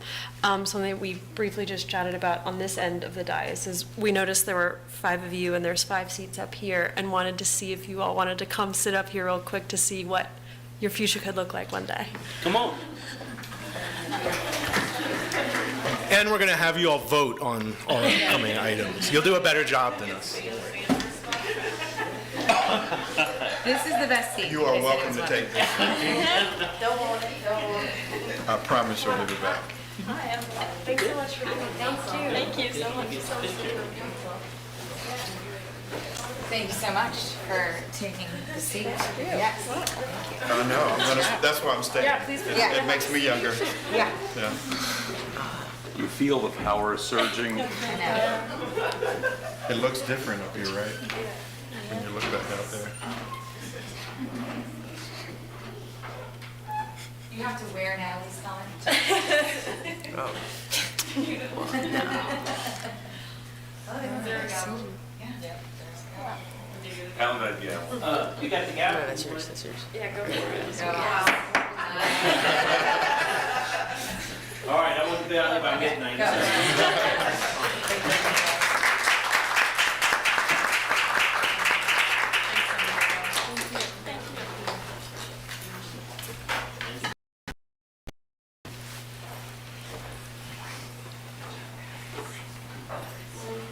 Thanks so much for their hard work and input. Good idea, Natalie, thank you. It does feel different up here. That's what I said the first time. Next up is Ms. Hamill, going to give us our quarterly financial report. Because we're having separation anxiety. Will they get to sit up here? She doesn't want to sit up here. I feel like I'm kind of like the wah-wah after that. Oh, I hope not. Good evening, Council. Chrissy Hamill, Budget Director. We're here to take an opportunity to present the third quarter financial report to you. As you know, our revenue team continues to meet at all, every month at least, more frequently during the budget session. We take more opportunity. In fact, tonight I have even a more recent update than what's in the actual packet. But first, just to give you some highlights, at the end of the third quarter, as of March 31st, the general fund budget is about 78% spent at just over $205 million. Salary and benefits account for 59.1 million of that, and then other expenses are about 147 million. Discretionary spending in departments, almost every department is about around the 75% spent mark. So while our expenses are not actually that easily quantifiable, you know, a quarter, that does indicate that our budget is tracking pretty well on the expenditure side with our budget, although there are things that happen towards the end of the year that will impact that. So the spending piece is still quite a bit of an unknown at this point. But in comparison to 25, our third quarter expenses in 26 are a little bit lower than in the previous year. So while it's not significant, our third quarter spending in FY24 was 24.6%, and in 23 was 23.9%. And this year we're about 19% spent. So most of the things that are influencing that, from what we can tell, is that our third quarter expenses are traditionally lower than the first two. That's usually because of contractual services, also computer software, annual license that are due, those types of things. But moving on to the revenues, as it's stated in the report, as of March 31st, revenues were about 67% collected, or just a little over, or actually I'm going to do it a different way, just a little under $179 million. As you know, June 5th marks the day of real estate taxes that will be due for the first half of 2026. And that will include the 1 cent tax increase that you included with the 27 budget. So if we can turn to the projections for the revenues, there are a couple changes from what's in your packet. If you, overall, we are looking at a revenue budget surplus of about $5.5 million, or just over 2% of the total budget. The things that are highlighted in yellow on the screen and then also in red indicate the changes from what was originally put in the packet.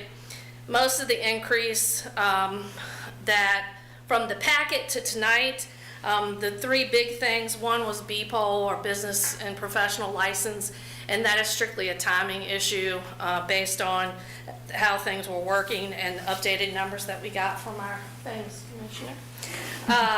That was about a $400,000 increase. In addition, our meals tax continued to perform strong, although they started very slow this year. They have continued every month to be strong. And then personal property, again, as the work of the Commissioner's Office has continued with assessments, we are projecting an increase there. So all of that together, again, is about $5.5 million revenue surplus over and above what was included in the 26 budget. And with that, I'd be happy to answer any questions. So plus 5.5 on the revenue side, and what's the expenditure?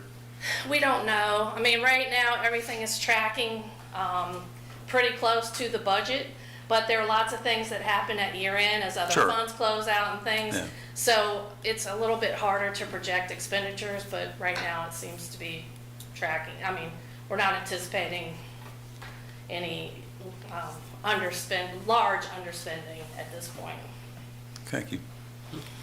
Jen, do you have any questions? No, thank you. No? Thanks for the update. Yeah. Sure. Michael, you have any? No, that wasn't bad. Yeah, thank you, man. Thank No you. questions. Thank you. There's that stipend money for the kids. She was just worried that it wasn't fun. Yeah. The last item that I have is just kind of taking you back to last week. In the work session on Wednesday, we talked about the state of homelessness, part 2.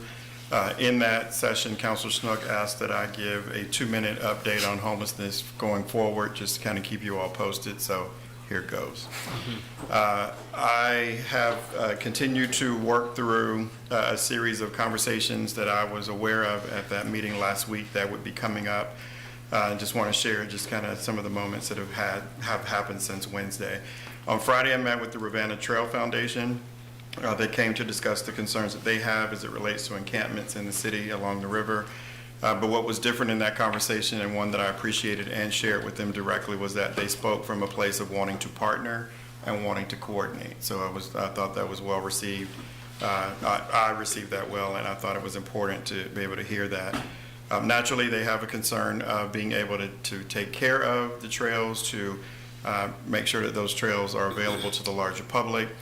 There's just conflict in the idea that we can't make everyone happy. I shared that with them.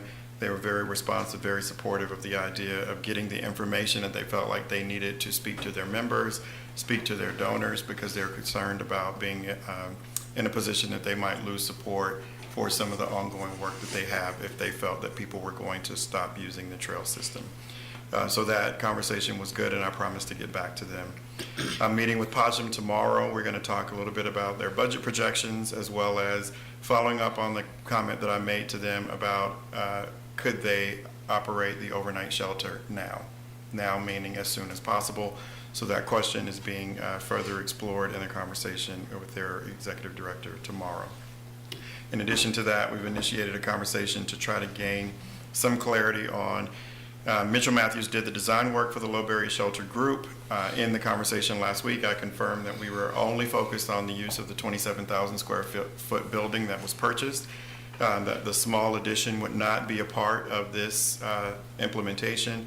And the question was whether or not we could identify, well, not whether or not, when we identify what we lose by not adding the small piece to the building, how can we offset for that potentially with other ideas inside the building, or what is it that we just have to simply accept as a loss? So we've initiated that conversation and hope to be able to get that information through our Director of Human Services, Misty Graves. And the Community Foundation, I've been having conversations with Leslie Smith, who is the director of the foundation, and she has indicated a desire to engage with the COC members to help facilitate the conversation of production of the operating plan. I think that is definitely something that we would like to have sooner rather than later, and she's going to try to see if we can help get that produced faster. And that's the 2-minute update, and I will give you another one at the next meeting. Thank you. That is my Thank report. The next item on the agenda is our action items, and the first action item is a resolution authorizing the city manager to execute a power purchase agreement and associate site access agreement for the Charlottesville Middle School. Chris? Good evening, Mayor Wade and councilors. I'm Crystal Ritterville, Director of the Office of Sustainability, and I'm here today to present you with a resolution authorizing the city manager to execute a solar power purchase agreement and associated site access agreement for Charlottesville Middle School. As you recall, in February, I provided you with an overview and an update of our efforts related to power purchase agreements, or PPAs, for 2 City of Charlottesville school sites. I subsequently brought the same presentation to the Charlottesville City School Board.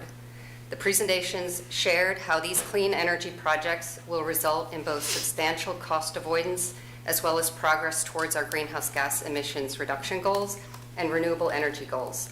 They also covered what a PPA is and how they work. Since then, the school board has taken action and a power purchase agreement for Charlottesville High School has been executed.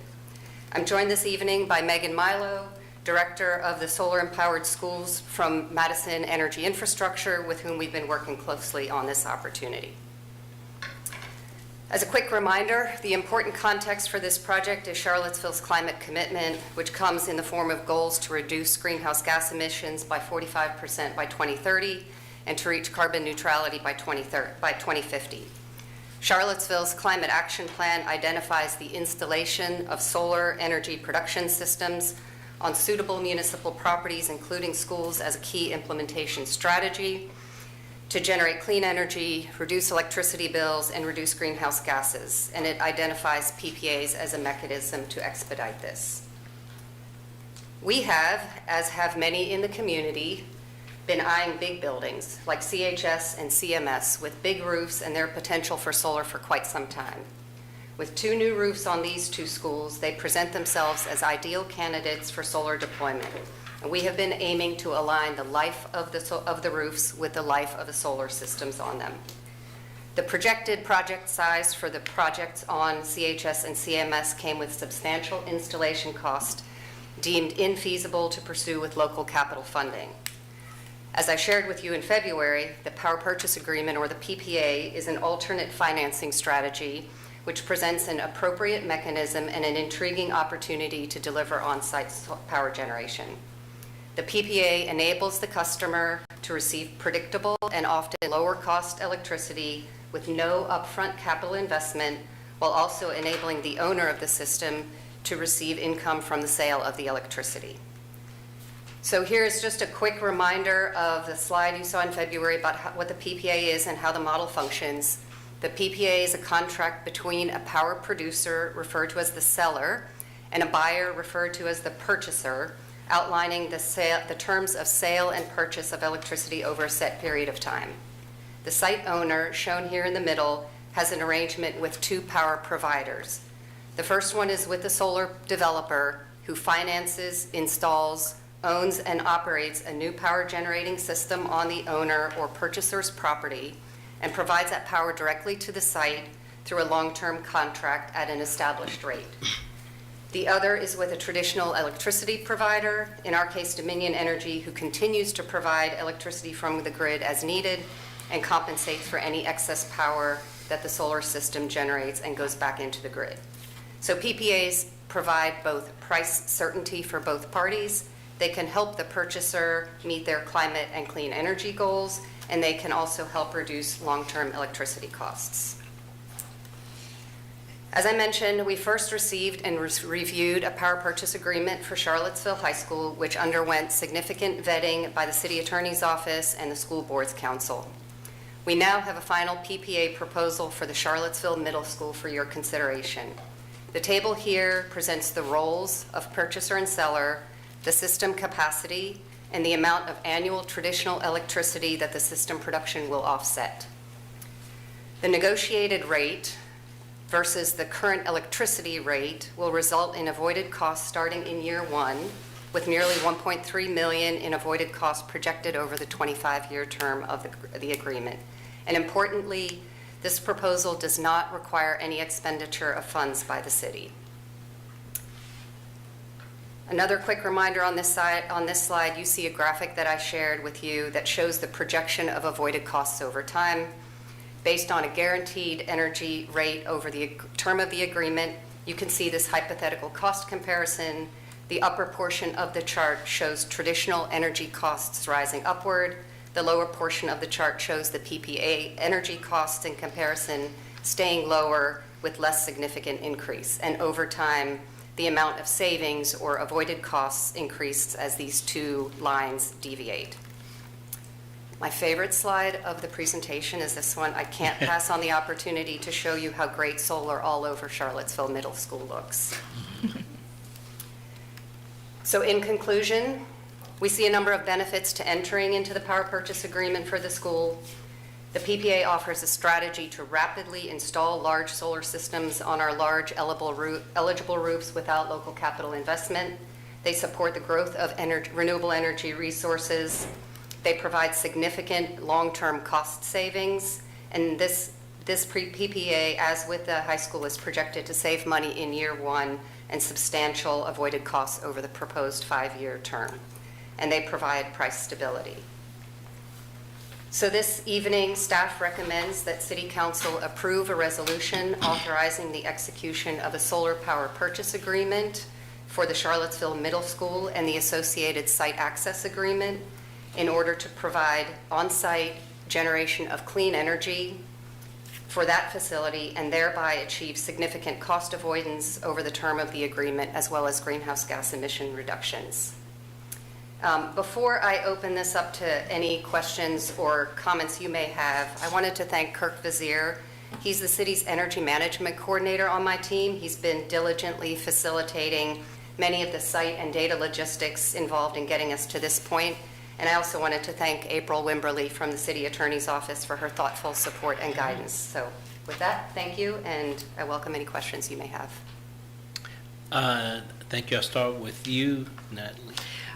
This is one of those things that we heard about, and it's very exciting to see that it's something we're very close to checking off our to-do list, especially considering the federal shenanigans about the tax incentives that are being sunsetted, and knowing that we had a time frame to get this done. So thank you so much for all of your hard work and for your presentation and your updates.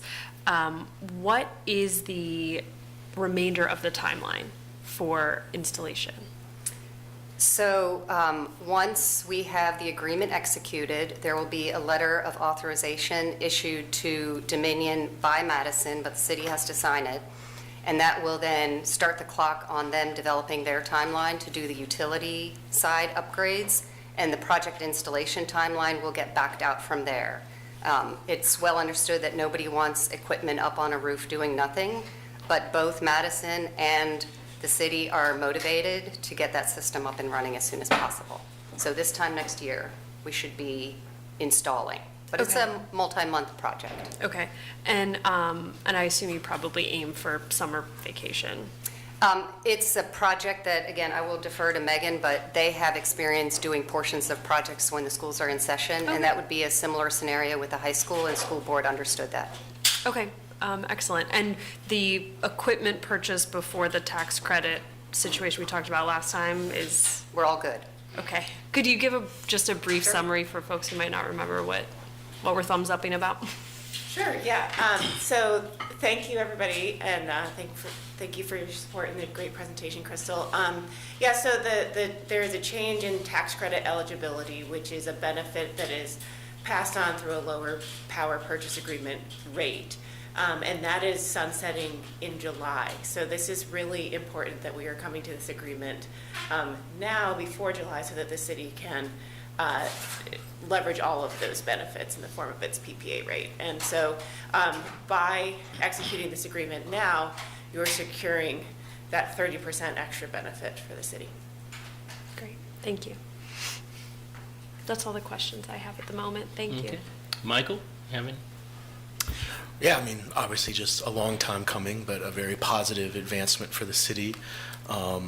I know one thing at a time because this project still has to be completed, but it just makes me think, for the city, thinking midterm, long-term, are there other kind of major sites where you think could be next opportunity areas for additional PPAs? Any building that's getting a nice new roof is the next opportunity. Mm-hmm. And I know, And you have a series of schools Right. with roof replacements in your CIP. right. And I know our airport is jointly managed by the city and county and has some significant renovation projects coming up, as well as large unused field areas. Does that seem like like a potential opportunity area that the city could use its seats to advocate for, like a PPA in that context? I think the answer is always yes. I think the timing of when that discussion happens and what the financing of a PPA looks like, or solar in general, will have to be looked at in the moment. But my understanding is that if that's going to be a gateway to the community, it could look like what this community wants its gateway to look like. Right. But that's it. But again, definitely exciting to see it move forward and hopefully becomes a model we just continue to build off of. Can I ask a quick follow-up question before somebody else jumps in? For any of those new projects that may happen, other new roofs for the schools, are we able to purchase equipment in advance without those projects being completely secure yet, so we can take advantage of that tax credit? We can't purchase equipment because we don't have the funds in place to make those purchases or to store them somewhere, but there's a December 2027 deadline under which we might still be able to access some of the federal incentives available to tax-exempt entities, so we're looking at what options exist for that. Mm-hmm.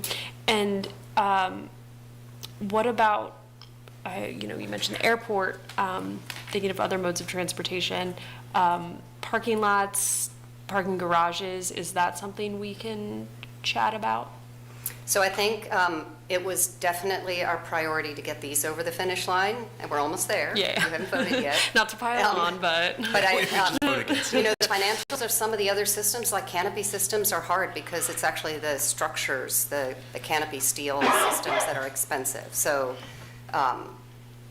there's a lot of projects that we can look at how to build that in. Mm-hmm. I don't know that we should feel limited by some of these imposed deadlines, because we were talking about solar before those types of incentives existed, and we will talk about solar after those incentives go away.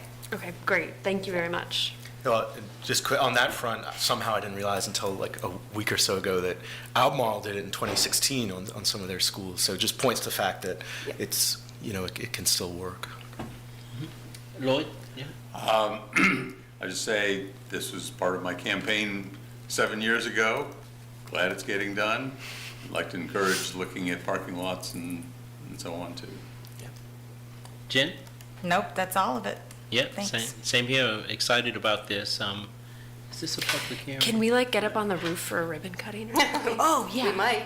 Go on a roof. I will also say, it is really strategic.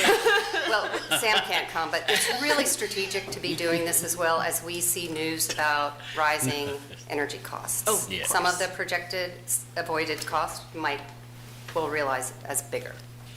So. Yeah. Okay. I think we're just all very excited, both for the checking it off the list, but also for the many wonderful benefits that it brings to the community. And thank you so much for working with us and for the partnership that you've created. Thank April and, I'm sorry, your name? Oh, Megan. Megan. Thank you all so much. I think So will you take a vote? yes. Yeah. Yes. We're about to- I would move approval of the resolution authorizing the city manager to execute a power purchase agreement and associated site access agreement for Charlottesville Middle School. Second. Okay.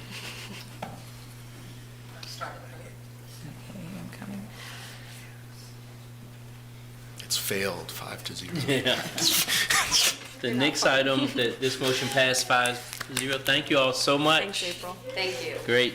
The next item on the agenda is a resolution to approve approval of a refund of business, of tangible personal property tax and business license tax totaling $33,863.14. Evening, Mr. Mayor, members of council, happy Monday. Hopefully this is the last one of these for a while. They kind of seem to come in spurts that, you know, as we renew business licenses, that's kind of when we uncover these things, or when people self-report. This is an instance where a business had been located in the city of Charlottesville and moved to Albemarle County and never told us, and kept paying their taxes to the city.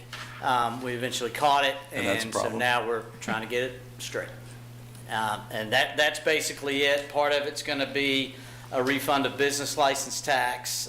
There has to be, unfortunately, we have to pay interest on that. The other piece will be business tangible personal property. We don't have to pay interest on that. Any refund over $10,000, we have to bring to you guys for approval. And that's it. Okay. Any questions or comments on this? Quick question. We talked about, this is ringing a bell. We've talked about this recently-ish. Is it the same one that we talked about before or a different one? This is a different business. There was one business I had to bring back twice because we had to go to the court to get permission to do the out years, and that took a little bit longer. Yeah. Okay, thank you so much. I'd like to move approval of the resolution. Okay. Second.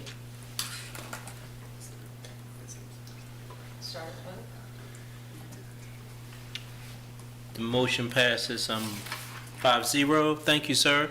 You're welcome. You have the next one too. This is a resolution for approval of the 2026 Homeowner Assistant Grant Program. Yes, sir. This is the, like I said, Charlottesville Homeowner Assistance Program.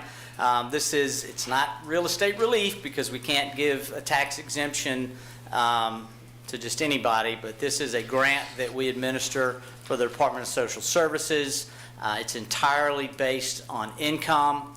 I have to bring it to you guys every year to approve, and the most probably meaningful piece of it is kind of where the income thresholds are set. And you'll see any household that's $39,000 or less is going to get $2,500. Any household between 39 and 52 will get a grant of $2,000. Incomes between 52 and 58, $500, be a $1,500 grant, and then anything 15,500 to 65,000, that's a household, would be eligible for a $1,000 grant. I've attached these incomes are based on area median incomes, and then there is a limit on the value of the home that is pegged to the median assessed home value in the city. So if your home value is below average and your income qualifies, you can qualify. Thank God. Any questions? Direct many people to you, so thank you so much good. for Yep. for Yeah, it assisting. helps a lot of people. Folks who can't quite, qualify for the elderly disabled program, they can, a lot of times still get in under this. Any questions or comments on this? Did you? Yeah. Todd, how was the $65,000 chosen? Like, when was the last time that was I adjusted? do it every year. Every year? It's pegged to the median FMI, MFI, median family income that we get from HUD. Okay. It's just a number I pull every year, and so that way I don't have to keep coming back to you guys to keep adjusting it year after year after year the way we used to. So now it self-adjusts. Okay. And then, so there were 296 households that got CHAP, was that right? And That so, sounds right, yes. how many do we think are eligible but not applying? Do we have any idea? I mean, we do our level best to get the word out. We do some stuff with the communications office. We put out press releases. We've got some videos out there. I've done the TV spot with Mr. City Manager a time or two. But you never know. We try to build in a little bit of an increase year to year just to make sure we don't miss anybody. But you guys budget for this as part of the annual budget, so this has already been allocated. Got it. Thank you. And on that point, just for the public, I know you've talked about this many, many times, but could you just walk through how in the past the qualifying limits used to have a hard limit that was determined by state law, and every year we would negotiate whether or not to increase or how much, and explain like how that is totally different than the past and it automatically increases? Yeah, it used to be. I mean, it's just like you said, we would go into typically we'd do it during the budget cycle. And there would be just this negotiation of, well, what if we set the income value here and we have 2 or 3 tiers, and so then I was coming back constantly with different variations and estimates, and it was a thing that we did every single year. And if we didn't do it, it didn't get adjusted. And so, there were years where it got, it stagnated and it didn't move, until, somebody had time to ask about it and think about it, but a few years ago, we changed that, and I, figured out a way to peg it to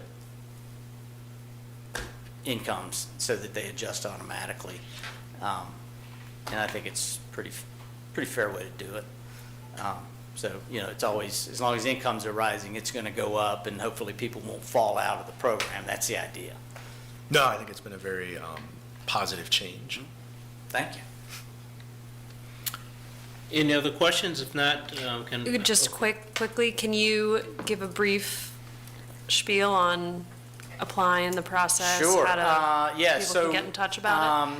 We will start taking applications in my office, Commissioner Revenue's office, in July. You can come into the office and do it. You can also do it online. Go on our website. I don't think it's live yet, but there will be a link where you can go in and supply your income documentation, attest whatever you have to attest to, and yeah, we try to make it as simple as we can. But if you have any questions, you can call our office, 970-3160, or citycore@charlottesville.gov if you've got questions. Go on the website. There's information on there. Thanks for asking that. I move approval of the resolution for Second. approval of 2026 Homeowner Assistance Grant Program. Second. Vote started.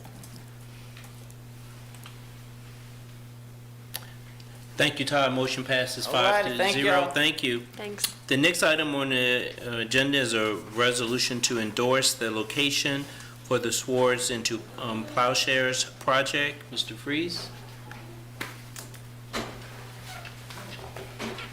Good evening, Mayor Wade. members Good of evening. council. My name is James Fries, I'm Deputy City Manager, trying to get this up and running. All right, good evening. So the item before you this evening is a resolution to endorse location or potential locations for the Swords into Plowshares project. You will recall back in December of 2021, the Charlottesville City Council conferred ownership of the city's Robert E. Lee statue to the Jefferson School African American Heritage Center. The proposal that was approved at that time in making that, in conferring ownership, basically included melting down the statue and then reforming it into a new memorial following a community engagement process. The Jefferson School is currently engaged in that process, has been for quite a while, and I'm sure many of you have been tracking that. At this point in time, that process is narrowed down to 3 potential artists/design teams, each presenting a different vision for what that memorial could look like. Once that process is complete, the Jefferson School will be presenting to the city and ultimately to the city council for y'all's decision that final design, and city council will then vote on whether or not to accept that piece into the city's public art collection. What we're doing this evening in putting this resolution before you is to provide some guidance and feedback along the way so that the project can move forward with a certain degree of confidence that they're kind of on the right track. And so the item before you this evening in particular would be a resolution to endorse 1 or more locations for aspects of this memorial piece to be located in the future. Now, it's noted that this is non-binding because ultimately the final decision is the decision at which you will accept the piece, and you'll be able to accept that piece as a whole or not, as council chooses. But again, this is an opportunity to provide some direction and guidance back to the design group as they move forward. So the resolution is kind of in the choose your own adventure style, in that it gives you an opportunity to identify what park locations you would want to endorse at this time. Staff is recommending that at least at a minimum, we would anticipate the Market and Court Street parks, but you will recall, if you've looked at the 3 different proposals, those include a much wider range of parks. I believe it's 6 parks in total. And when I was preparing my notes earlier, I forgot to note those parks, but I'll do it from memory right now, and anyone can test me if I get it right or not. It includes, obviously, Market and Court Street. Washington Street Park is included in that list. Forest Hills, Belmont, and Tonsler. That's it. All right. I'll note that Dr. Andrea Douglas is also here with me tonight, and both of us are available to answer any questions you all may have. Okay, I'll start with Jen. Super. Thank you. Thank you for being here. So if we only said 2 parks tonight, we didn't say a minimum, and we just limited it to 2. I'm just doing a hypothetical, just to make sure I understand everything. Could Hoods and Push, can the 2 other groups still move forward with their vision? I'm going to defer that question to Dr. Douglas. I'm getting a stinker. Dr. Come on. Dr. Douglas. I figured we were. The answer would be that, as part of the plan for the project anyway, is that the designs that you have before you would then need to be altered significantly. Okay, super. So they could still be, I didn't want them to get knocked out No, in that theoretical no. method. Yeah. Each one of them in one form or another does address at least Market Street Park. Okay. Right. Super, thank you. And then, Just stay right there. yeah, maybe stay Save close. yourself. Where you go? So my last question was, when you come back the second time on scale and specifics, what will you need from us then that we don't need tonight? Or am I messing it up? No, you're not. It'd be essentially the same process. So our next step, their next step is that they're going to finalize down to 1 design team. And then we're going to begin a process of meeting with staff. We're going to essentially do it in a similar way to the way we do design review processes with development projects. That's going to be a technical review, right? Staff is not going to be judging these in any sense, any artistic sense. But in the same vein, we want to bring forward and kind of get that endorsement from council that you're okay with the scale as presented as that project is kind of moved forward before they go into more detailed design work. Okay. But it would be the same, essentially the same process as we're going in right now. Got it. Crescendoing, got it. Thank you. That's it. Lloyd? I don't really have any questions. I will say that, I saw the presentations at our meeting a month or 2, whenever ago it was, and while I have not spent the time that I should have to come down to look at the whole exhibits and so on at the school, I intend to, but I just haven't been able to. My gut feeling is that I'm concerned about the proposals that would have pieces of a larger thing scattered around the city in ways that might make them seem almost trivial in those locations. And that I sort of feel, the design that appealed to me most was the one of the schematic or the symbolic representation of the baobab tree in Market Street Park. But that was from what I saw of it in Market Street Park. And I guess I'm just not I'm not clear on how well I'm likely to react to having things sort of scattered around at the other places. Again, I just, it feels to me like it's going to invite a response in a lot of those parks, or maybe not a lot, but some of the parks anyway, to say, I don't understand why this is here. But that's an issue that we'll deal with in greater detail later on, after I know more and after the design gets worked out in greater detail. So. Natalie? I just wanted to kind of summarize that when we had our special work session, we realized that this project is kind of moving along in parallel to what the city's thinking, but there hadn't been a formal agreement at any point to make this space available. So this is really just kind of like solidifying a process we all kind of were vibing along together. And so if we're endorsing at least Market and Court Square, Market Street and Court Square Parks, would the recommended motion, because there's not one here, do we? There is one. You're endorsing. That's the motion. The motion to endorse, and the motion would include the list of parks. Okay. Page 239 of the packet. Oh, The very last page. I just see that it says if applicable in a blank. Oh. But someone else can make the motion. I was just clarifying that's how we're getting to here, is just to make sure that we're in agreement at the steps along the way. So, thanks. Michael? Well, I know it's a community-involved design process, and I know voting is still going on. Just for anyone who may be watching or listening, when's the deadline for voting, and how can people get involved, at that level? The deadline is May 30th. We'll close voting then, and there are multiple ways to get involved with that. You can go to the exhibition and actually cast a ballot there. You can go online to sipseville.com, and there's an opportunity to cast your ballot there.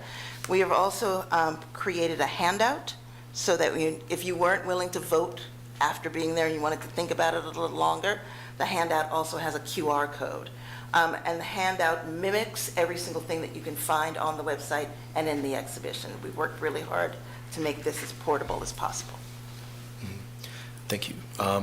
And I would just say, as I said at the work session, I think this is a huge positive opportunity for the city to, after the removal of the Confederate statues, to not just replace it with nothing and have them be public spaces that could be, any public space in the entire country. So I think it's an enormous positive opportunity for the city that I think city government should embrace. So I'm fully in support of the resolution in front of us tonight that allows us the flexibility of accepting whichever project is chosen in numerous park locations. Yeah. Can I ask a quick clarification? For the feedback on Sipseville and at the school or the QR code, is it voting and the most popular vote wins, or is it feedback that is then considered? It's feedback. What we're asking, the question is, which one do you like and why?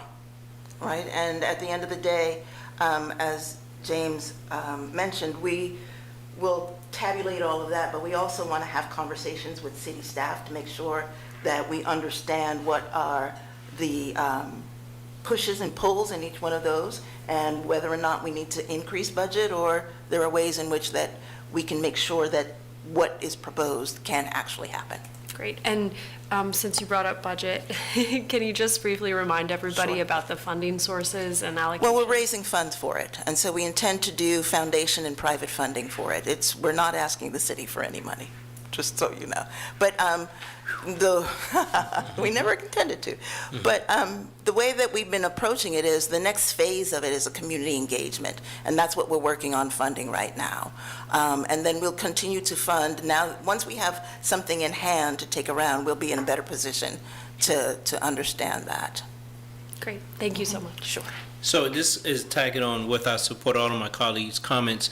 What Natalie was talking about is like the how you're going to make the choice, because they all are really nice. They kind of come from a different angle, and, but we're not, the public in general, they're not artists, and so how are you going to decide? Well, I believe that we've provided quite a lot of information for the public.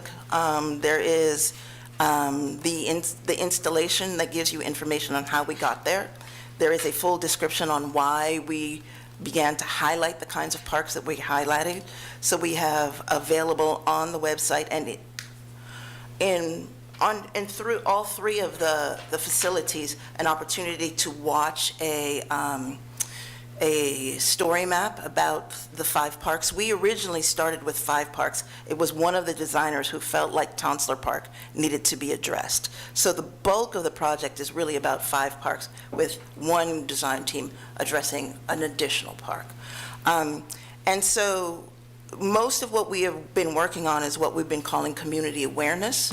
And so trying to bring people to the place where they have the full spectrum of understanding of the issues that led us to the place where we were thinking of taking them down, then a discussion of where we are now, and ultimately, by the time we begin a community engagement process, we will hope to have brought the greatest number of people to the understanding of all of our reasoning in that. So I think that what we all have to remember is that what you're looking at is concept drawings. I've been involved with monuments in this town for about 15 years. We are in some ways following the same process, the monument to enslaved laborers that was used, the community engagement used to build that project. It was very successful in the ways that they tried to reach out to various groups. As we're looking at the demographics now, we have a good age mix. Gender is always a problem. Women answer questions more than men.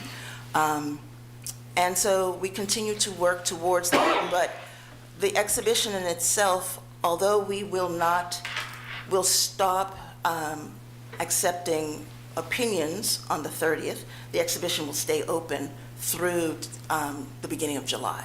So people have additional access. And we'll continue to do the tours, and we'll continue to do all the things that we've done to prepare people. We've been touring since November, and we do 2 types of tours, park tours and a tour that is about the built environment and the visual language of that built environment. And so we've done a lot of work to get people as aware about the project as we can, and we'll continue to do that. And how can people find out about the tours? Tours have ended, but there are other tours to be able, but it's mostly going to SIP Seaville. SIP Seaville is our evergreen site. So it's not just even, there are resources on there. So we have the Blue Ribbon Report is on there. In 2024, we published the first phase of our community engagement project, where 600 people responded to that. So if you aggregate all of this work, all of that information is in the resources part of SIP Seaville. So if people run through that website, they'll be able to keep up with the project and learn more about all of the issues that are involved in the thinking of it. And I lastly want to say the 3 design groups that we've chosen, they average 30 years of experience in this work. They are the 3 groups that are both nationally and internationally known for this kind of work. So we feel like we're bringing to the community the capacity to have a very strong conversation moving forward.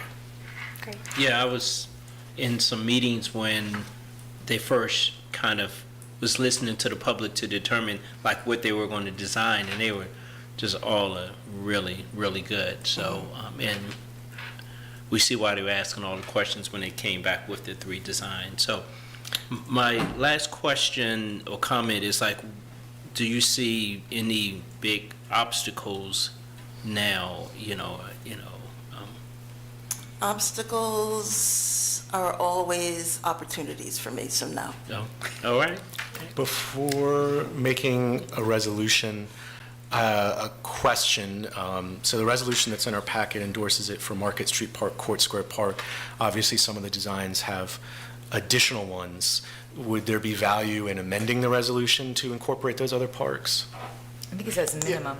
My intention in drafting that was to fill in those first two and then allow you all to fill in the rest in making the motion.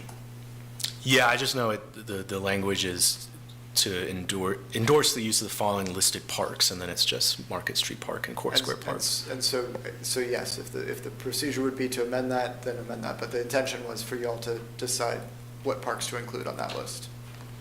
Understood. Yeah. But just to have as much clarity as possible, I would move the resolution with the amendment of incorporating Booker T. Washington, Tonsler, Forest Hills, and Belmont Park into that list.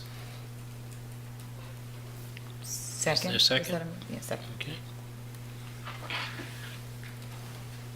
Just a moment. Thank you. I'll start with the vote. Okay.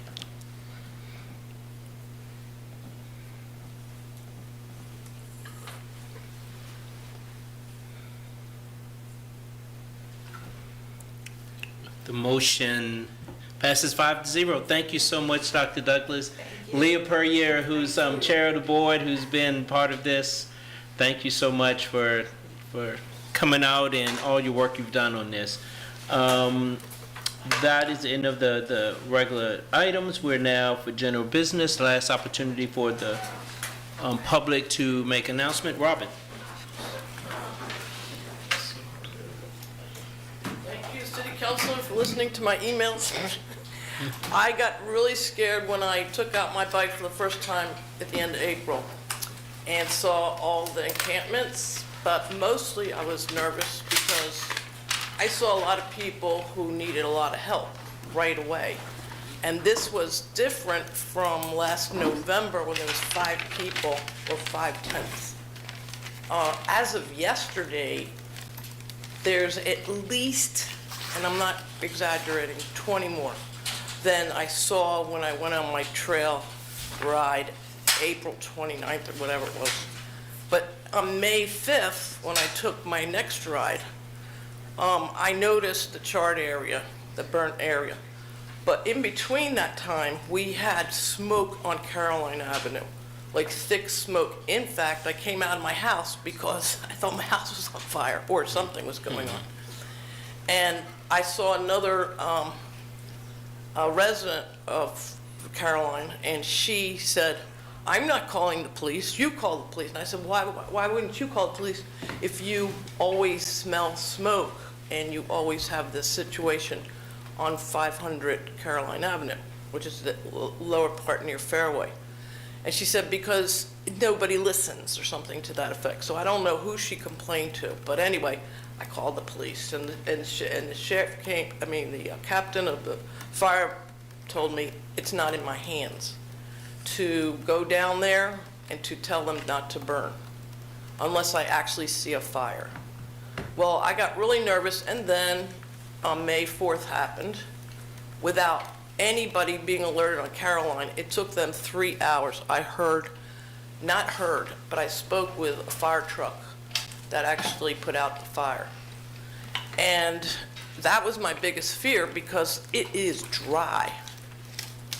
And just today on the news, Channel 29, the fire chief, whatever, forestry, just said, yeah, it's really scary. Maybe the driest that we've ever had in this area, and this is the most trees is in Virginia, so. And all of those fires being, okay, so quickly, please address the fires. Tonight, I spoke to the person who had the fire. He happened to be here, and I just left because I didn't want to talk on it then, but they said they don't care to go to a shelter for food, and they should be privileged to cook. And I say, you all need to set policy, just like I can't open burn in my house. You all need to allow everybody who says their hands are tied to be able to set, some kind of piece of paper that says this is a warning, just like a ticket, a traffic ticket, or anything else, that they're not allowed to do that. And so I couldn't go to sleep because my neighbors, my little baby neighbors, they're going to be in trouble. Okay. Thank you. And it's going to happen, just like I said before. And so, Thank you. Thank you. Is there a motion to adjourn? So moved. All in favor, please say yes. Yes. All opposed, please say no. Thank you.